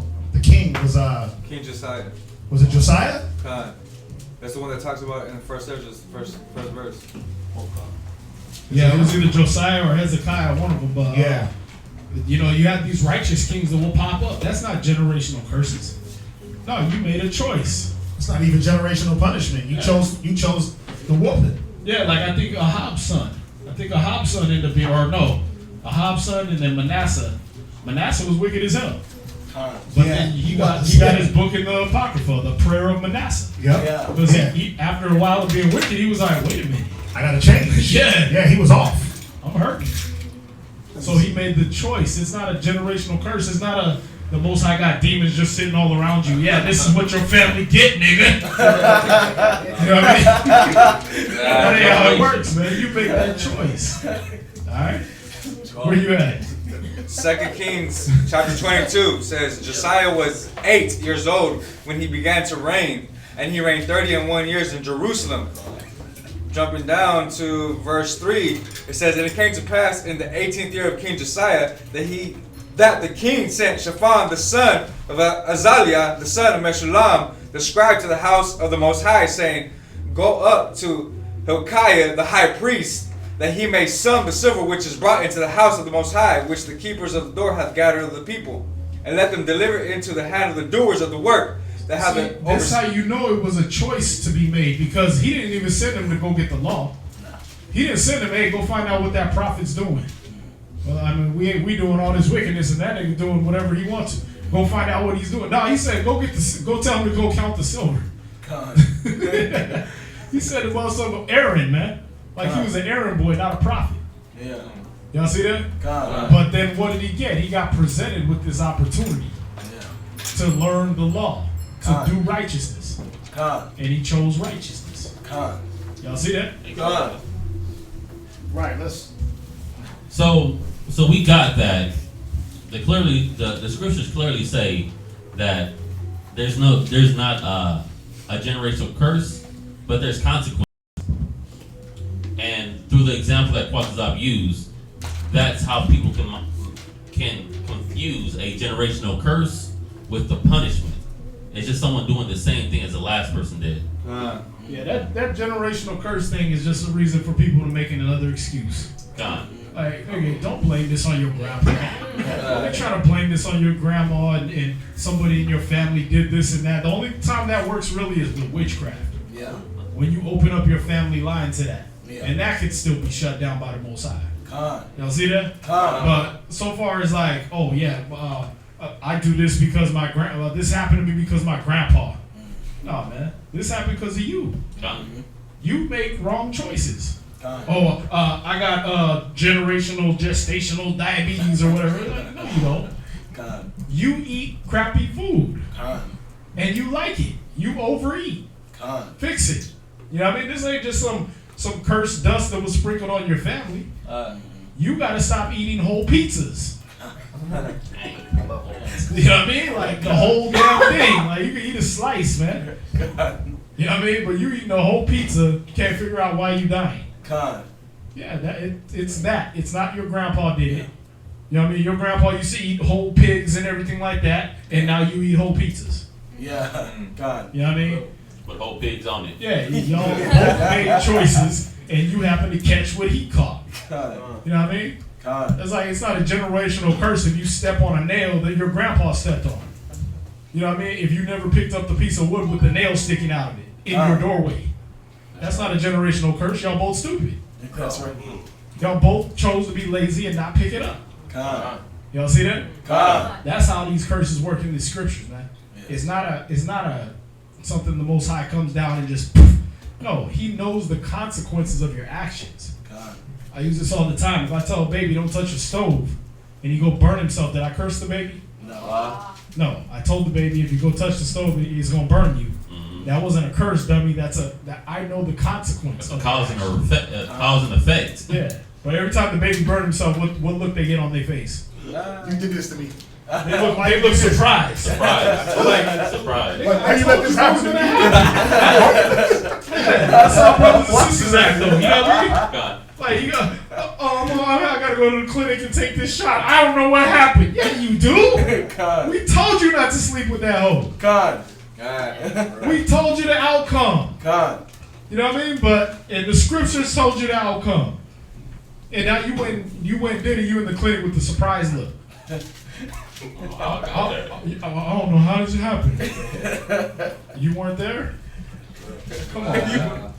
So it's a generational curse. What you were saying, that was about them finding the book and then following. That was Josiah, the king, and Hilkiah, the high priest. Hilkiah is the one that found it. And then he brought it to Josiah, and they was like, yeah, let's follow this. He said he read the book and rent his clothes. Yeah. Why? Because they were like, bro, we messed up, right? We messed up. We went off from the Most High. God. Now we need to go inquire. He said, go ye inquire of the Lord for me and for the people and for all of Judah concerning the words of this book that is found. For great is the wrath of the Most High. Where's that? That is kindled against us, because our fathers have hearkened 13. unto the words of this book. They have not hearkened. Have not hearkened unto the words of this book, and do according unto all which is written concerning us. Yeah. That's 2 Kings 22 and verse 13. right? So you see, it's a choice. We all have that choice. You know, you got brothers that been here for years, and then you have brothers that come along after that, and there's always an example of what to follow and what not to follow. And it's up to you. It's up to you with what walk you want to take. Right? Some people like it hard. Some people like the butt whooping, man. Me, listen, just being here in this life is a butt whooping. So I don't need to make it harder and make the hand of the Most High more heavier on me and more stiff. Right? It's already, come on, man. It's hard enough living in this wicked world, in this wicked kingdom. And then we're going to make it harder by adding the Most High's wrath. Man, listen, I'm going to follow the brothers that came before me that are trying to be righteous and be right with the Most High. Not the knuckleheads, man, that are you worried about the fictitious things. You chasing women, you chasing this, you chasing that. That stuff don't matter. Right? Let's jump back. Let's finish this up. We got 15 minutes. Give me Deuteronomy chapter 24 and verse 16. Just an example of how you're not paying for your father's sin. Your children aren't paying for your sins. Deuteronomy chapter 24 verse 16. Read. The fathers shall not be put to death for the children. Read it again. The fathers shall not be put to death for the children. Okay, so the father's not going to pay for the sins of their children. Go ahead. Neither shall the children be put to death for the fathers. Go ahead. Meaning, if I commit murder, that's me. My son ain't going to pay for that, but how will he pay? If I commit murder and I'm put to death, how does my son pay for that? Because he does. Yeah, fatherless. He'd be a fatherless child, right? And then it'd be up to somebody else to be the father to the fatherless. If there's righteousness around, right? But what if not? Then he's going to be left to himself. You see that? So we do pay in a way. The iniquity trickles down, but the punishment, because my son don't got to be wicked or a man don't got to be wicked because his daddy ain't around. Especially if you got a wicked daddy, that should be easy, right? Like, okay, don't be like him. He died for a reason. So we're not going to pay for those direct sins. Go ahead. Every man shall be put to death for his own sin. So you can't blame, oh, my father wasn't around, or my father was around, or my mama, or my environment. I'm a product of my environment. No, you're not. No, you're not. What about the rose that grew from the cement? Right? What about the rose that grew from a cement? Right? Ain't that the analogy? Won't you be that? A rose in the hood. A diamond in the rough. All that. Be that. Strive to be that. Not just the mediocre, well, I'm a product of my environment. I'm a food stamp baby. I'm a WIC baby. I'm a no frills baby. I'm a crack baby. What do all those sound like? Excuses. A sinful man will find an excuse for every purpose. Yeah, you're slothful, you lazy, you didn't want to think of a way out. You didn't want to think of a better way to do it, so you just went with the flow. I'm just swimming upstream with the rest of the trout. You know what I mean? I'm just driving with the flow of traffic. That's what you say when you get pulled over by the cop, right? Why was you going 100 in a 90? Or I mean in a 65? I was just going with the flow of traffic. Everybody else was doing it. Right, you ain't pulling him over in front of me. He cut me off. Right. So what about owning for your actions though? See that? Because they didn't get punished for it. You did. Y'all see that? That's the thing is when you come to the Most High, what you gonna tell them? Everybody else was in the game, so I just went in the game. Yeah, my husband was such and such and such and such. Yeah. We'll get to your husband. Yeah. We'll get to him. But what about you? Kazaki said it best yesterday. We'll get to Kazaki and we'll get to me. But what about you when you got to stand up and hold, be accountable for your thoughts, actions, the things you say? You can't blame and say, well, my daddy wasn't around or my daddy was this. Every man got to make his own choice. You see that? When you go to jail, man, every nigga got an excuse. Every nigga got a reason why he's there. There's some innocent ones, legitimately innocent, but every one, my daddy wasn't there. My dad used to beat my mom. What that got to do with you? No, it's always the man in jail. It's Right. the man that did it to me. The man. Yeah. The man. You know what I mean? Yeah, the white man trying to keep me down. Really? They made you rob that store? You specifically. They made you shoot your own brother? The white man made you shoot another black man.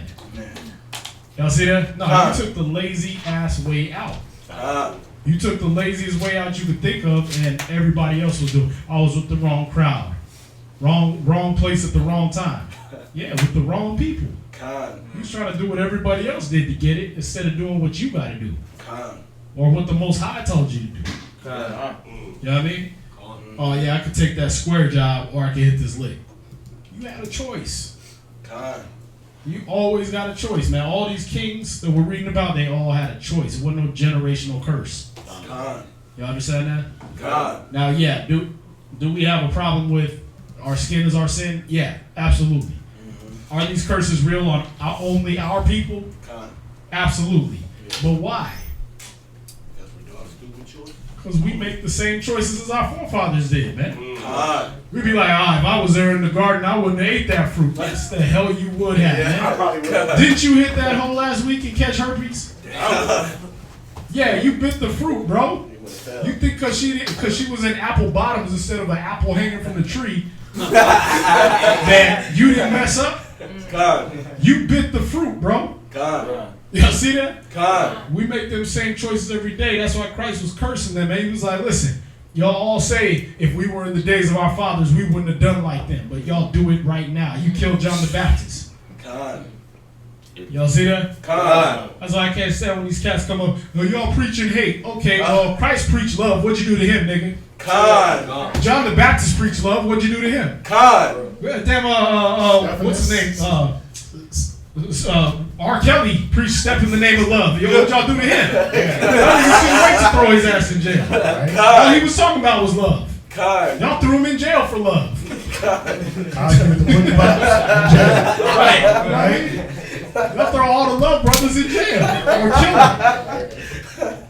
So our people's a bunch of hypocrites, man. It ain't about what so and so did or what happened here. No, you just don't want to do what the Most High said. Where are you going? Go to Wisdom of Solomon, right? Yeah, Wisdom of Solomon chapter 10 and verse 8. So we know that these kings, just doubling back to the history of tonight's class, we know these kings didn't operate in the wisdom. They didn't operate in the law, statutes, and commandments of the Most High, which is our wisdom. Read where you at. Wisdom of Solomon, chapter 10, verse 8.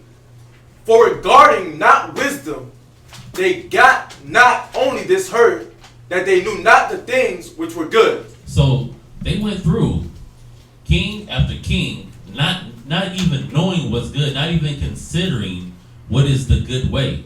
What should I be doing? Not considering the path that was before them, behind them, of the kings and their mistakes.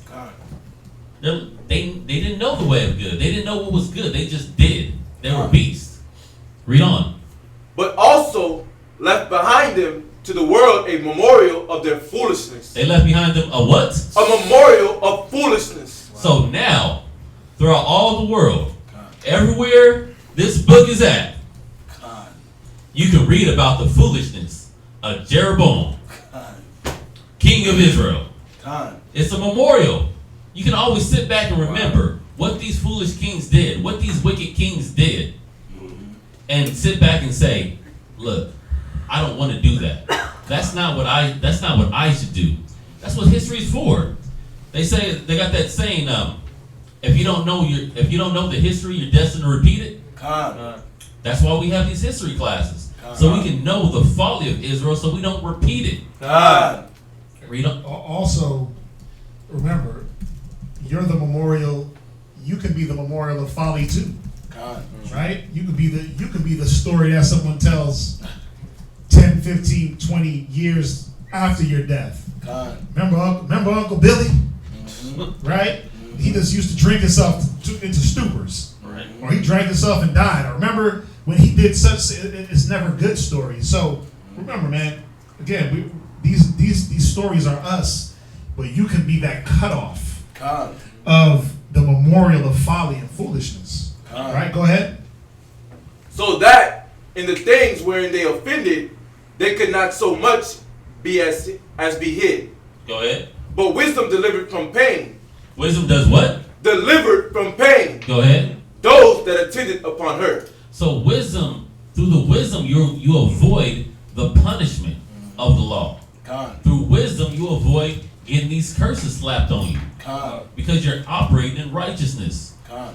You're finding, you're learning the path of righteousness Con. to free yourself from the generational punishment. Con. From there, give me Proverbs 16 and 3. Oh. I'm sorry. Let me throw this one real quick. Proverbs 16 and verse 3. Proverbs chapter 16 verse 3. So how do you free yourself? Well, this is how. Read. Commit thy works unto the Lord. Wait, do what? Commit thy works unto the Lord. No, stay how you are. Commit thy works unto the Lord. Don't follow the works of men. Commit thy works unto the Lord. Yeah. Commit thy works unto the Lord. Go ahead. And thy thoughts shall be established. And he'll establish your mind. He'll establish that righteousness in you. Look at what the Most High wants from you. And that's what we all got to do. Every day, man, you got to wake up and say, man, what is required of me today? Because what was required yesterday is going to be different than today, and tomorrow, and next week. The requirement is growth. That's right. You have not chosen me, but I've chosen you to bring forth fruit, and your fruit shall remain. So you got to commit to that. You see that? That's how you stay from these punishments. Now go to Proverbs. Proverbs 24 and verse 1. Proverbs chapter 24 verse 1.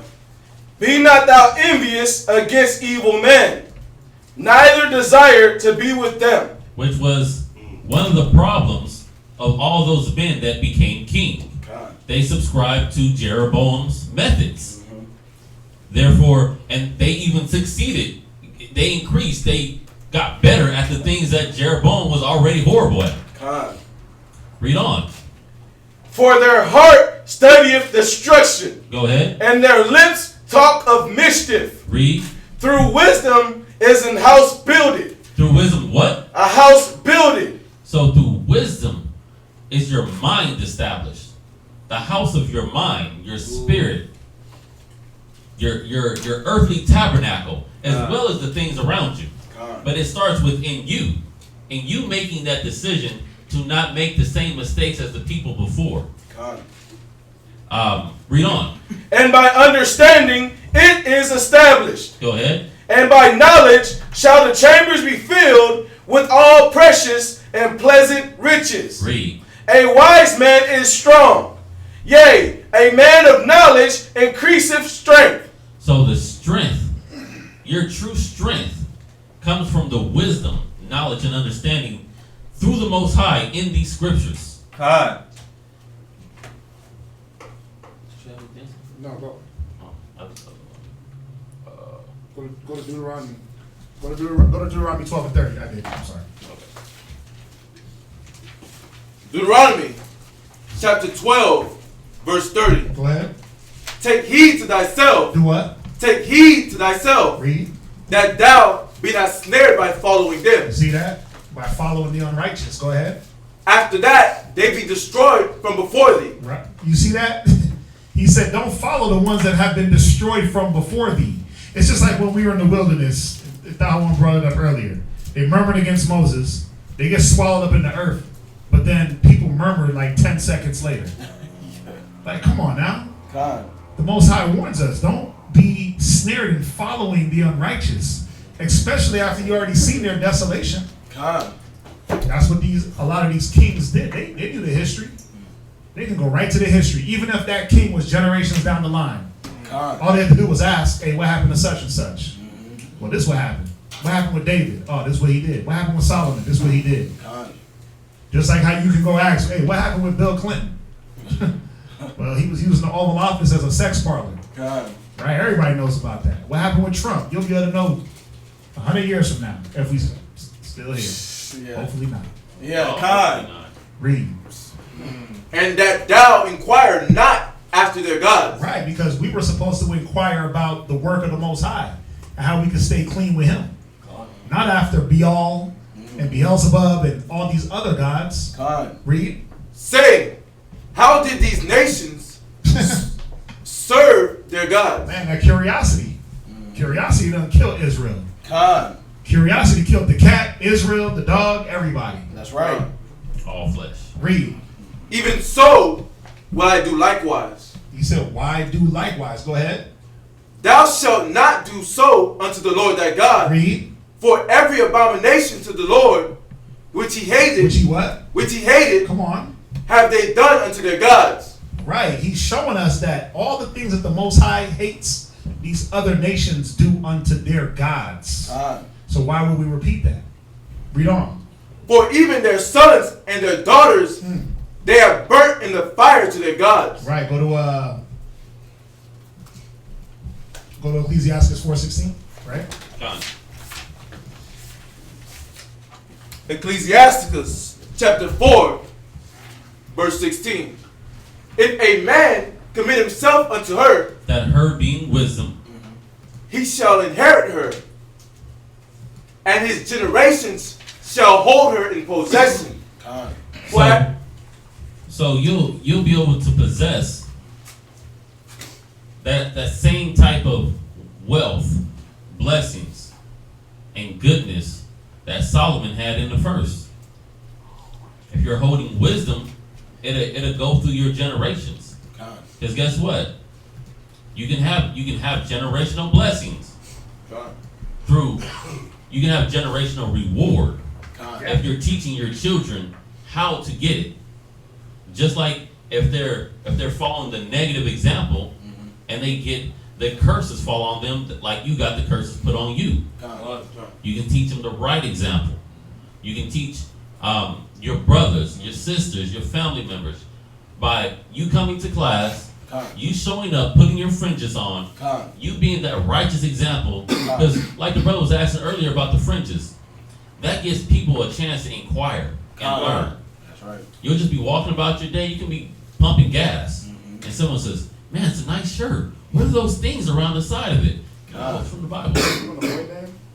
Oh, is that right? Oh yeah, no, I'm not in a boy band. Look, it's from the Bible. Look, let me show you. Boom. Now you're enlightening another individual. You're helping them to step into the blessings and step out of the curses.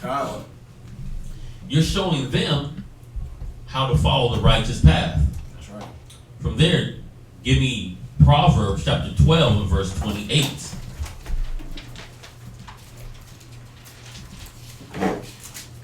Proverbs chapter 12, verse 28. Read. In the way of righteousness is life. Is what? Is life. So righteousness brings you life.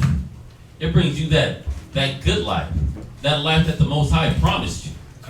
Go ahead. And in the pathway thereof there is no death. There's no death. There's no worry of someone coming to cut you off and cut your lineage off. You don't have to worry about someone trying to rise up and stab you. Con. From there, Jeremiah 16 and 6 and 16. And we'll end it here.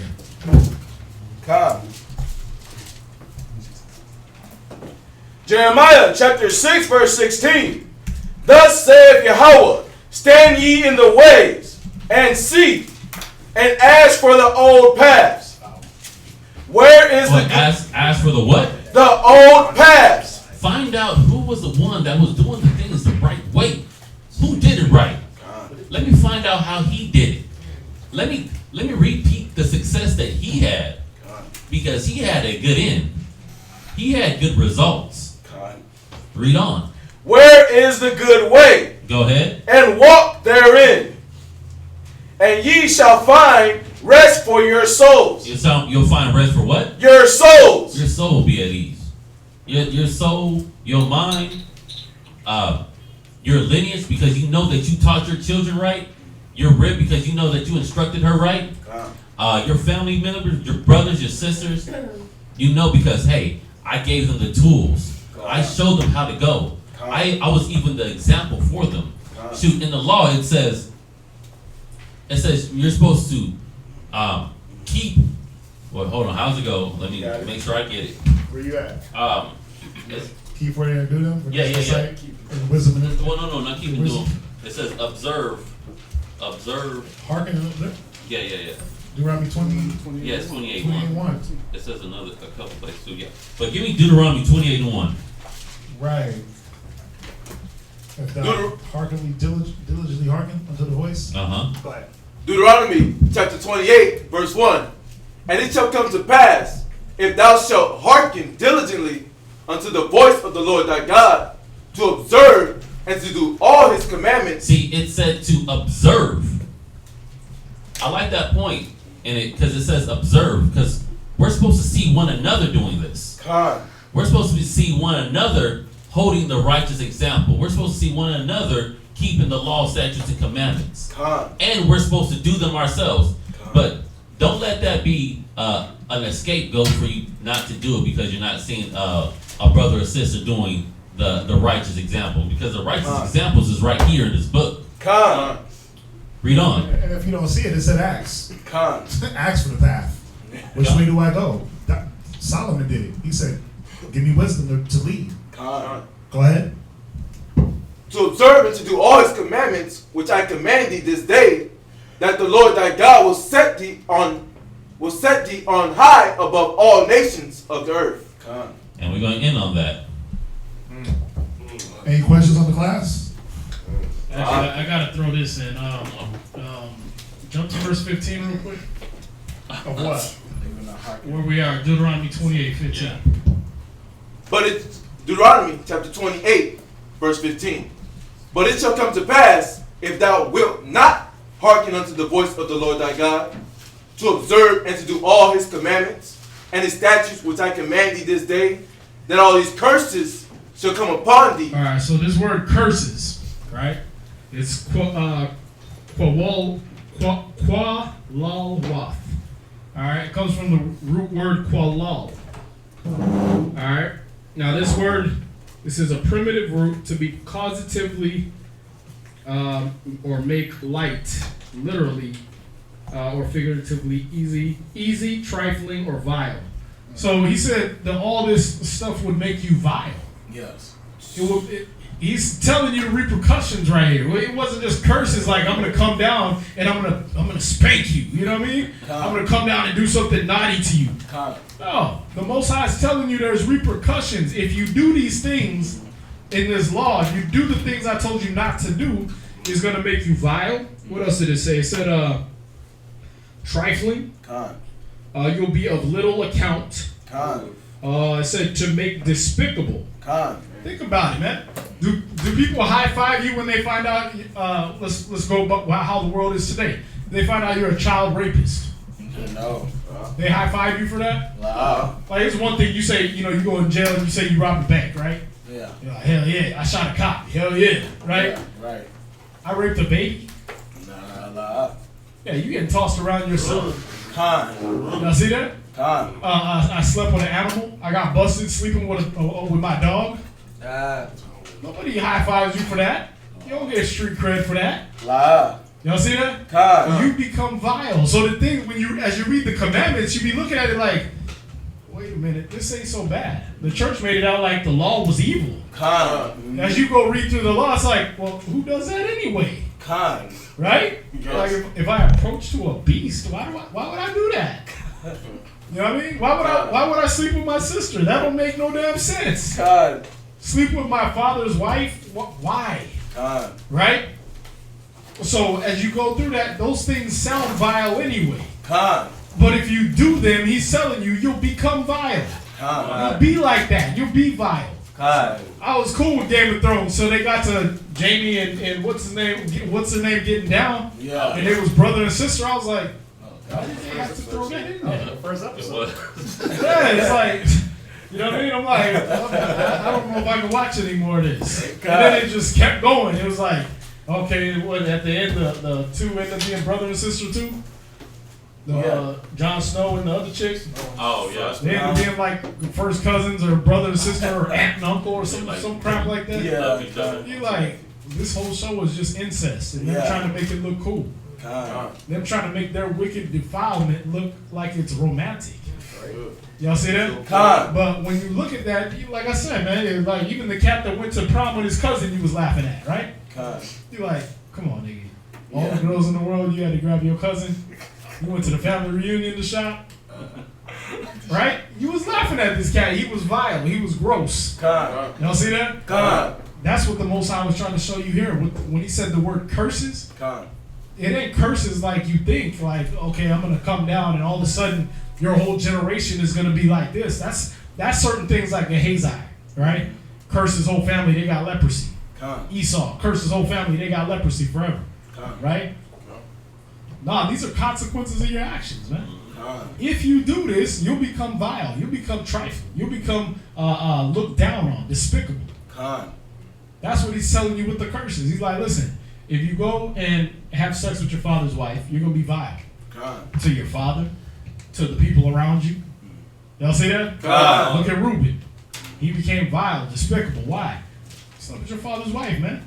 Matter of fact, my dying words are going to be put you on blast. I'm going to be like, Reuben, you will not excel because you slept with your father's wife, nigga. Like, damn. Really? That's what you wasted your death breath on? To put me on blast? Really? But see, that's the thing. We buy these things for ourselves. That's what the Most High is trying to show you. Like, I didn't come down and interact with that at all. I just knew the consequences of your actions. Look at Alexander the Greek. He slept with a beast. Then he died of a mysterious disease. We know what that was. The Most High already warned you, bro. If you would have went into them Hebrews books instead of burning down their libraries, you would have found out, don't sleep with your horse. It's right there. You see that? So these are consequences. These are natural consequences of your actions. Then he told the rebellious one, there are certain sins, he said, put them to death. You know why? Because those do cause what you will call generational curses. Because people learn it from you. Other things learn it from you. Why do you think these animals be trying to jump on humans? Where do you think they learn that from? That's in their genetics now. That's in their brain. Like they seen a human jump on one of theirs. So now what? I guess that's what they're for. Get you back. Y'all see that? That's learned behavior, man. Animals don't go out there looking for humans to hump. They learn that from somebody else. Y'all see that? Where did homosexuality come from? Human. You get the first gay dude didn't get put to death, and because sentence on him wasn't executed speedily, it got fully set in the hearts of men to do that evil. Y'all see that? So now, it must be okay. It's okay to love a man like that. It's okay for me to have these feelings. No, it's not, bro. You're gonna jump into something that's gonna bring a curse on you. You're gonna become vile and despicable to the Most High, and He can't use you. Y'all see that? Yeah, what the Most High want with a faggot? Nothing. What example? What strong example are you gonna show people? Y'all see this? And that's what we're going over here. Is we're not going over something that is like you fell into it, you were born into it, and this just happened to me. Bro, own up to your actions. You made your own choices. Okay. All right. Any questions on that?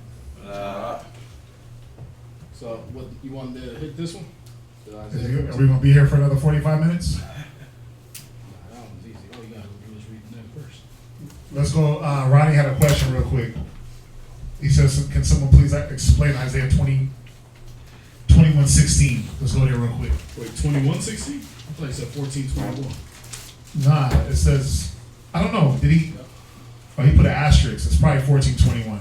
Yeah. Oh, wait, let me see. People put all kinds of scriptures up there. I was asking him which scripture he was talking about. Oh, that's William Knapp. I've seen brothers use this scripture to justify. Okay.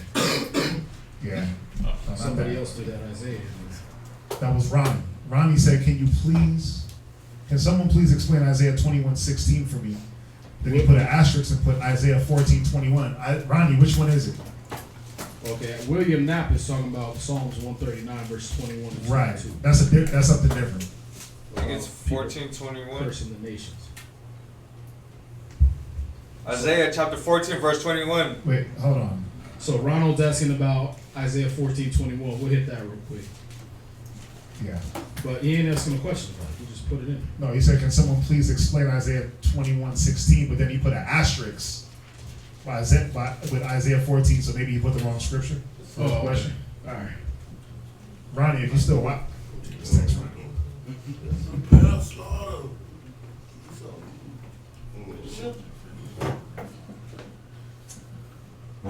Well, let's go to, while he's getting that, go to Psalms 139, verse 21 and 22. Because the brother asks, I've seen brothers use this scripture to justify their speech to the other nations. What is your position on this? So let's go there. Psalms 139. We just read it about David hating. I hate them that hate you. Right. Yeah, we just read it. So, well, he's asking because people use that to justify like hate speech toward other nations or whatever. right. Or cussing them out and stuff like that.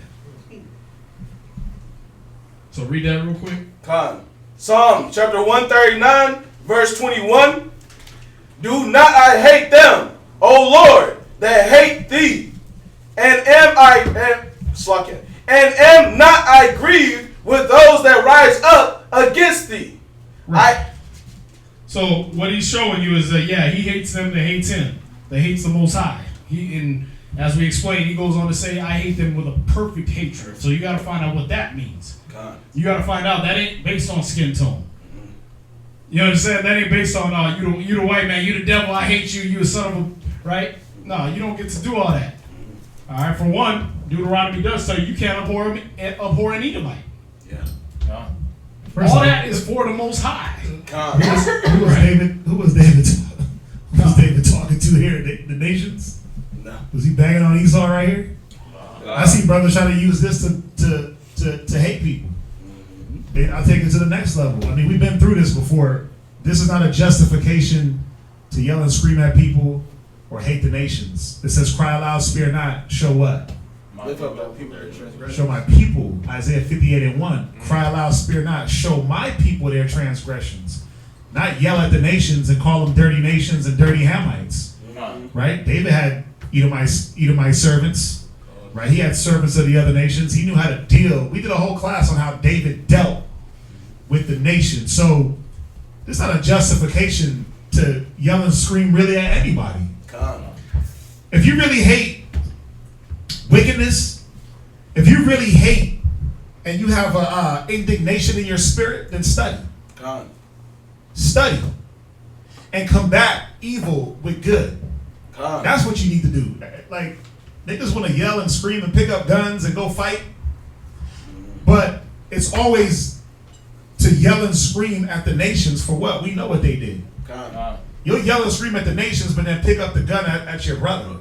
Like, how retarded is that? So how about we do this? Everybody commit more to the Most High. That's what that's telling you to do. In that time, when we went over when he pulled that, right? And we went over Phineas and we went over Maccabeus and they killed men for the law. We're not in that time. You know why? Because then you would be dead. We would all be dead if it was about killing a man for the law and breaking it. You wouldn't be here. That's right. So what does it mean to stand up for the law? I hate them that hate you with a perfect hatred. Get your mind right with the Most High. Tired of going over this. I'm sorry, but I'm gonna hit this real quick. It's Ecclesiastes chapter 20, and we're gonna start at so Romans 1:14-21. Okay. Ecclesiastes chapter 20, verse 24. A law is foul. Ecclesiastes 20, verse 4. Oh, verse 4. As is the lust of an eunuch to deflower a virgin. Right. Is it deflower, right? Yeah. Oh, come. As it is the lust of a eunuch to deflower a virgin, so is he that executeth judgment with violence. Right. See, cats is like that. They just want to do violence, and they're gonna do it just like a eunuch wants to deflower a virgin. They're gonna be beasts with it. God. You know what I mean? They just gonna tear up everything, mess up everything the brothers laid down before then. Yep. Go out there cussing out Esau, and I'm like, nobody told you to go out there to cuss out Esau. God. Most High said, show my people their transgressions. Yeah. You waiting for the first Edomite to come by, you done abandoned all your class. Seen the brother start cussing out the Edomite while the brother was asking him questions. Mm-hmm. He was like asking about the truth and everything, and rather than this dude teach that brother, he decided to cuss out the Edomite that was walking by, that wasn't even listening to him. Like, where did Yahushua do that? Right. Curse the Romans. Y'all see that? He did. God. But that's how unskilled they are, that they'll do it like a eunuch wants to deflower a virgin, man. Read on. Because a eunuch don't have the proper. You gotta think about the scripture. Right? You gotta think about it. A eunuch doesn't have the proper tutelage to deflower a virgin. So what is it saying about a man that's trying to execute judgment? He's not going about things the proper way. I want to yell and scream and hate and be mad. No. Sit your ass down, get to class, study, and read. How about that? The law says put a homosexual to death. I'm getting rocks right now. Like, wait a minute, bro. Did you read the rest of the law? Right. Did you read the law where it says to tell him his transgression first? You know what I mean? Does he know he did wrong? Does he know the law? Because the Most High made everybody say amen after they heard the law. Did he agree? Did he agree to that? Did he sign that contract? Yeah. Or are you trying to enforce something he didn't sign on to? See, that's why we gotta do things the right way. Go ahead. Verse 5. Verse 5. There is one that keepeth silence. There's one that does what? That keepeth silence. And shuts his damn mouth. Go ahead. And is wise. And is found wise. Go ahead. And another by much babbling becometh hateful. That's how you become hateful, man. You think David was running around just doing that like we keep bringing up? He was running over to the king of the Philistines like, yeah, nigga, y'all damn Hamites is trash. Nope. Y'all doodle on each other. You know what I mean? He wasn't sitting all there putting everybody on black. Nah, he was making friends, man. God. Watch, read on. Some man holdeth his tongue, right? Because he had not to answer, right? And some keepeth silence, knowing his time. So you got to know what time it is. You don't stand behind enemy lines. Remember, Deuteronomy 28:68, Deuteronomy 24:64. We're in the land of our enemies, man. So your dumb ass gonna stand behind enemy lines and then curse out your enemies? Even David knew not to do that, man. He went behind enemy lines. It was like, why'd you bring this dude to me? He got spittle all over himself. He acted like he was retarded, so they would have pity on him. God. Because he was going to be one man against a whole damn nation of Goliaths. Yeah. Y'all see that? God. He already knew, I better change up. God. Right? God. He was in there like that. He wasn't over there saying, oh, y'all filthy Hamites, I can't wait till your house I come and kill all y'all. God. You don't do that behind enemy lines. Y'all see that? God. You don't sit there cussing them out and doing all that. Go ahead. A wise man will hold his tongue till he see opportunity. Right, till you see opportunity. Go ahead. But a babbler and a fool will regard no time. Go ahead. He hath used many words. He that useth many words, go ahead, shall be abhorred. He gonna be hated. You talk all kinds of crap, you gonna be hated. So why would we want to do that? We want the love of our people. Why we gonna sit out there trying to use a bunch of words against Esau and be hated? Once they hate you, you know what our people do. They follow what Esau tell them to do. As soon as they put us on the news, the Hebrew Israelites shot up the deli. Like, no, we didn't. That nigga saw one webpage. He was not a follower of any Israelite camp. But what they do? Oh, he shot up the deli. Now, all the white people was against Hebrew Israelites. Then what? You try to tell a brother about that. You're like, didn't y'all just shoot up a deli? Yeah, that just happened. Like, he followed right in the white man's footsteps. Right? Why would you do that? Go out there and be loved. Watch, read on. And he that taketh to himself authority therein shall be hated. See that? If you take authority in that, like you really trying to stand on that, like the Most High sent you to go cuss out Edomites, you gonna be hated. Not just by them, you gonna be hated by the Most High. Like, listen, I didn't give you no example of going out and cussing people out on the street corner.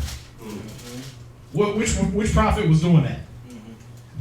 Even the one that said, cry loud, spare not. Was he out there doing that? Was Isaiah doing that? No. Get butt naked, go on the street corner and cuss out white people. This is what he was doing. I'm going to read this real quick. Isaiah 61 and verse 1. The Spirit of the Lord is on me because the Lord hath anointed me to preach the good tidings unto the meek.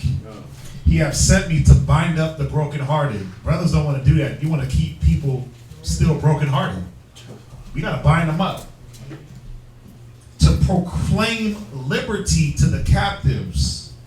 A lot of that yelling and screaming and cussing out the white man, you don't even know who's white. You don't know what nation is what.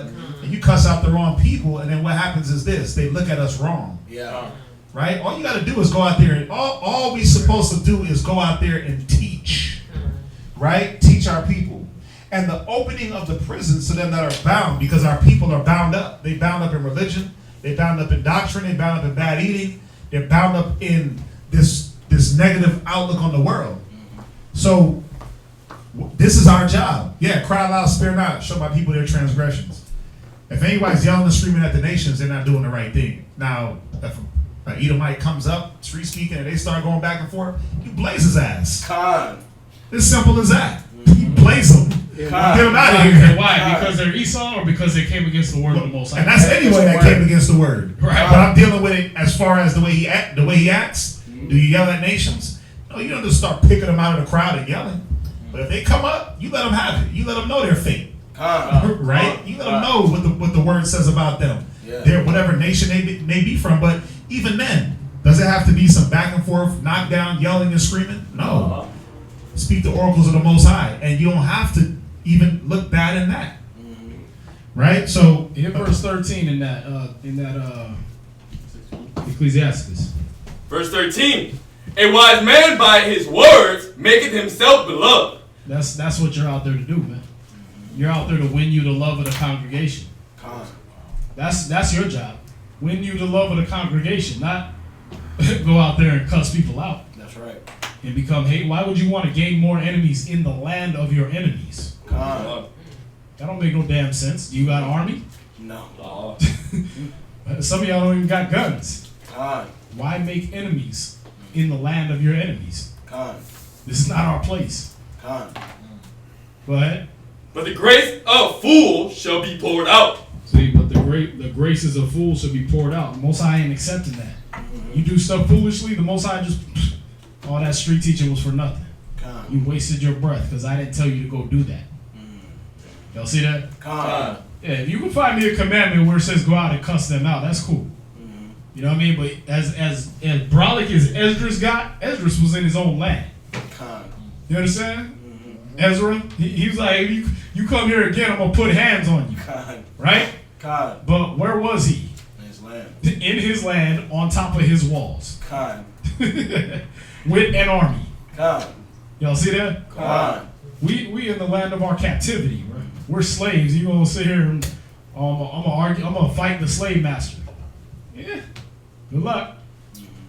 He got an army. To no avail. God. Not our fight. Right. That way. Was that it on that? Was that it on that? Yeah, that was it. Yeah, Ronnie was at Ronnie, come on. You asked a question that we went over. This is, are we paying for our forefathers' sins? And then he went to Isaiah 14 and 21. Go there real quick. We just went over the whole class showing that yes and no, you're paying for your father's sins. Not in the way, if I sin, does my son pay for my sin? Go to Ezekiel real quick. Go to Ezekiel, what is it, 13? I'll answer it with this one. Go to Ezekiel 18. Yeah, go to Ezekiel 18, right?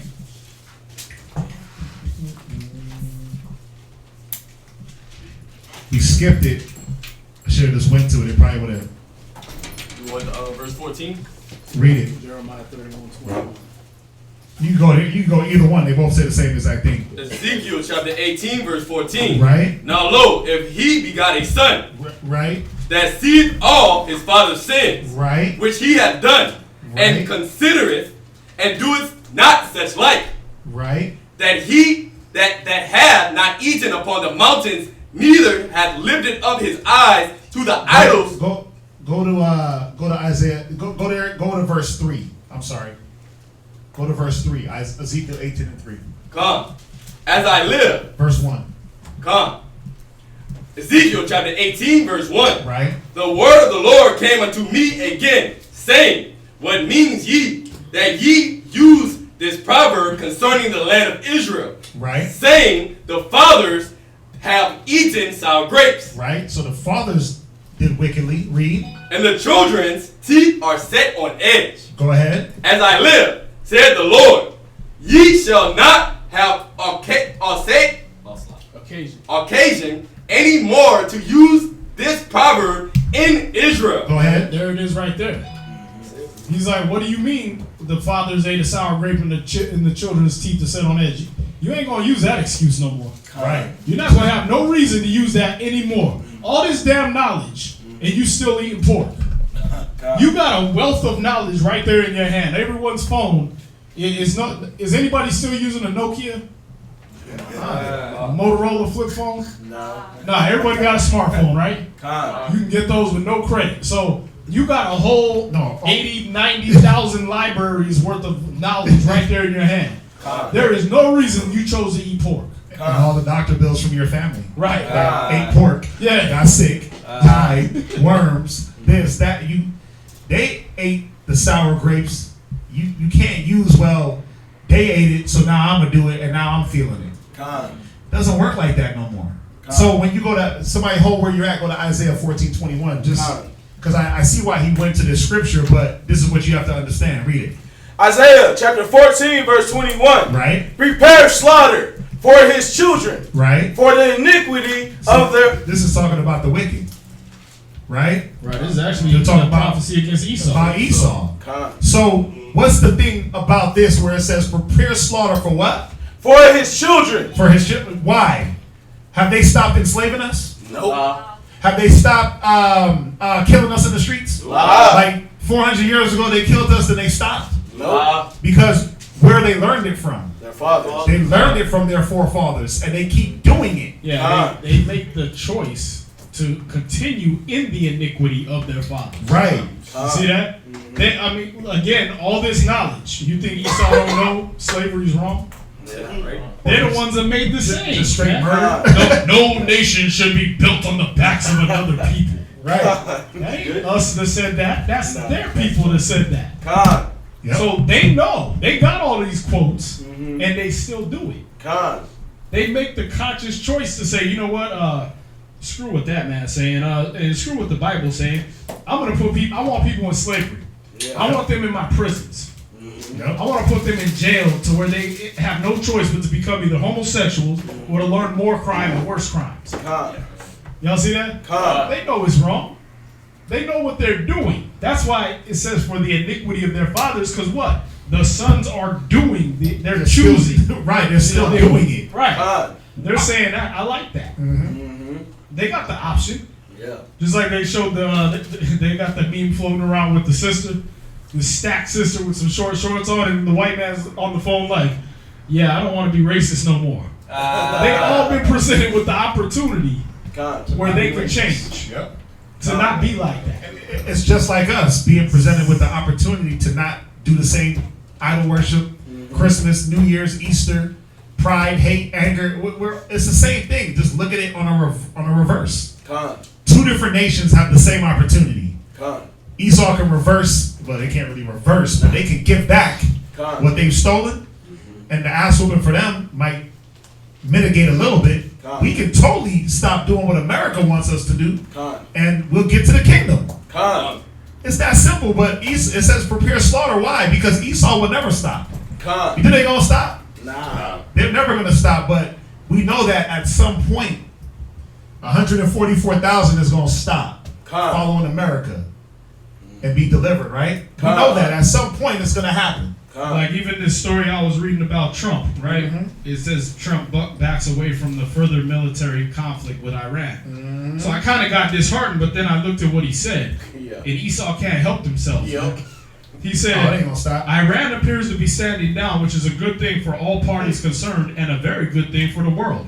So he went from threatening Iran to threatening the whole damn world like step, nigga. Damn. You lucky they sat down because we would have wiped out the whole world. That's basically what he's saying, but he say it so smooth like, God. Everybody just looked at it like, oh, okay, we're backing down. No, we're not. He just threatened the whole damn world. Yeah. Y'all see that? But they can't help themselves. God. That's why it says Esau's the end of the world. God. Jacob is the beginning of it that followed. God. Because look, they say stuff like this, and that sounds kind of nice for a second. Like half a split second, he sounded like, oh, we're going to calm down off this war thing. But no, he still had to say, it's a good thing for the whole world, y'all niggas didn't step to it. Like, wow, bro, you going to take on the world? That's how prideful you are? Yeah. That's what they're on. Yeah. But yeah, this Isaiah 14, that's going into Esau. You got to read from verse 12. Verse 16 is what gives it away. It says, they that see thee shall narrowly look upon thee and consider thee, and saying, is this the man that made the earth to tremble and did shake kingdoms? So that's going into a prophecy of Esau. They ain't gonna stop. And yes, prepare slaughter for that but the prophecy is what? You lead into slavery, you're gonna be led into slavery. Absolutely. Prepare the cup double the cup onto what they did to us. So and it's the same for Israel though. Just like we've been going over in this class. Yeah, you will get hurt for the iniquities of your fathers if you're doing those. If you're doing them, right? Again, every one of those kings had the choice. Right. All had the choice. I could go left or I can go right. I do what my father did, the guy that killed, or I do what the Most High said. And they all chose the wrong. So Ronnie, no, we're not paying for our father's sins. In the way that you're saying, we just said it. You do pay for your father's sins if you do the same sins they do. But if your father commits murder, you don't get put to death because he commit murder. Now, if you follow that example and become a murderer, then you'll be put to death. All right? It's up to us. Remember, we all have that the opportunity to make a choice. All right? Anything else?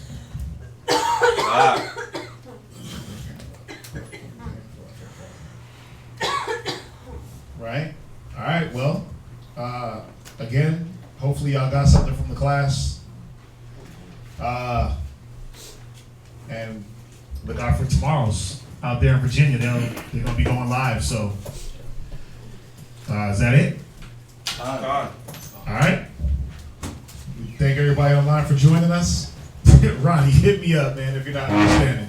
Hit me up. We will wrap. With that, we'd like to thank everybody for joining us, everybody in class, everybody online. Let's salute them. Let's say shalom. Shalom! Rock. The Most High is my rock. My rock. The Most High is my rock. Yeah. The Most High is my rock. I keep my Bible on cop. The Most High is my rock. No time for cupcake and the cutlet. Hit the streets and start cutting. The Israelites are bubbling. The Israelites are coming. I don't celebrate Thanksgiving. You can keep the stuffing. It's pagan, disdain, it's vain, it's nothing. The European Union about to hit the button. And I feel sorry for you if you think the Lord is bluffing. That's why I hit the booth and I tell the truth. Are you fishing with the truth? Homie, where's your fruit? If the Most High is your rock, don't treat him like a side piece. Come in this truth plan and treat you like a side piece. He's the God of mercy and wrath. So do you want to fly or do you keep the Bible on cop? The Most High is my rock.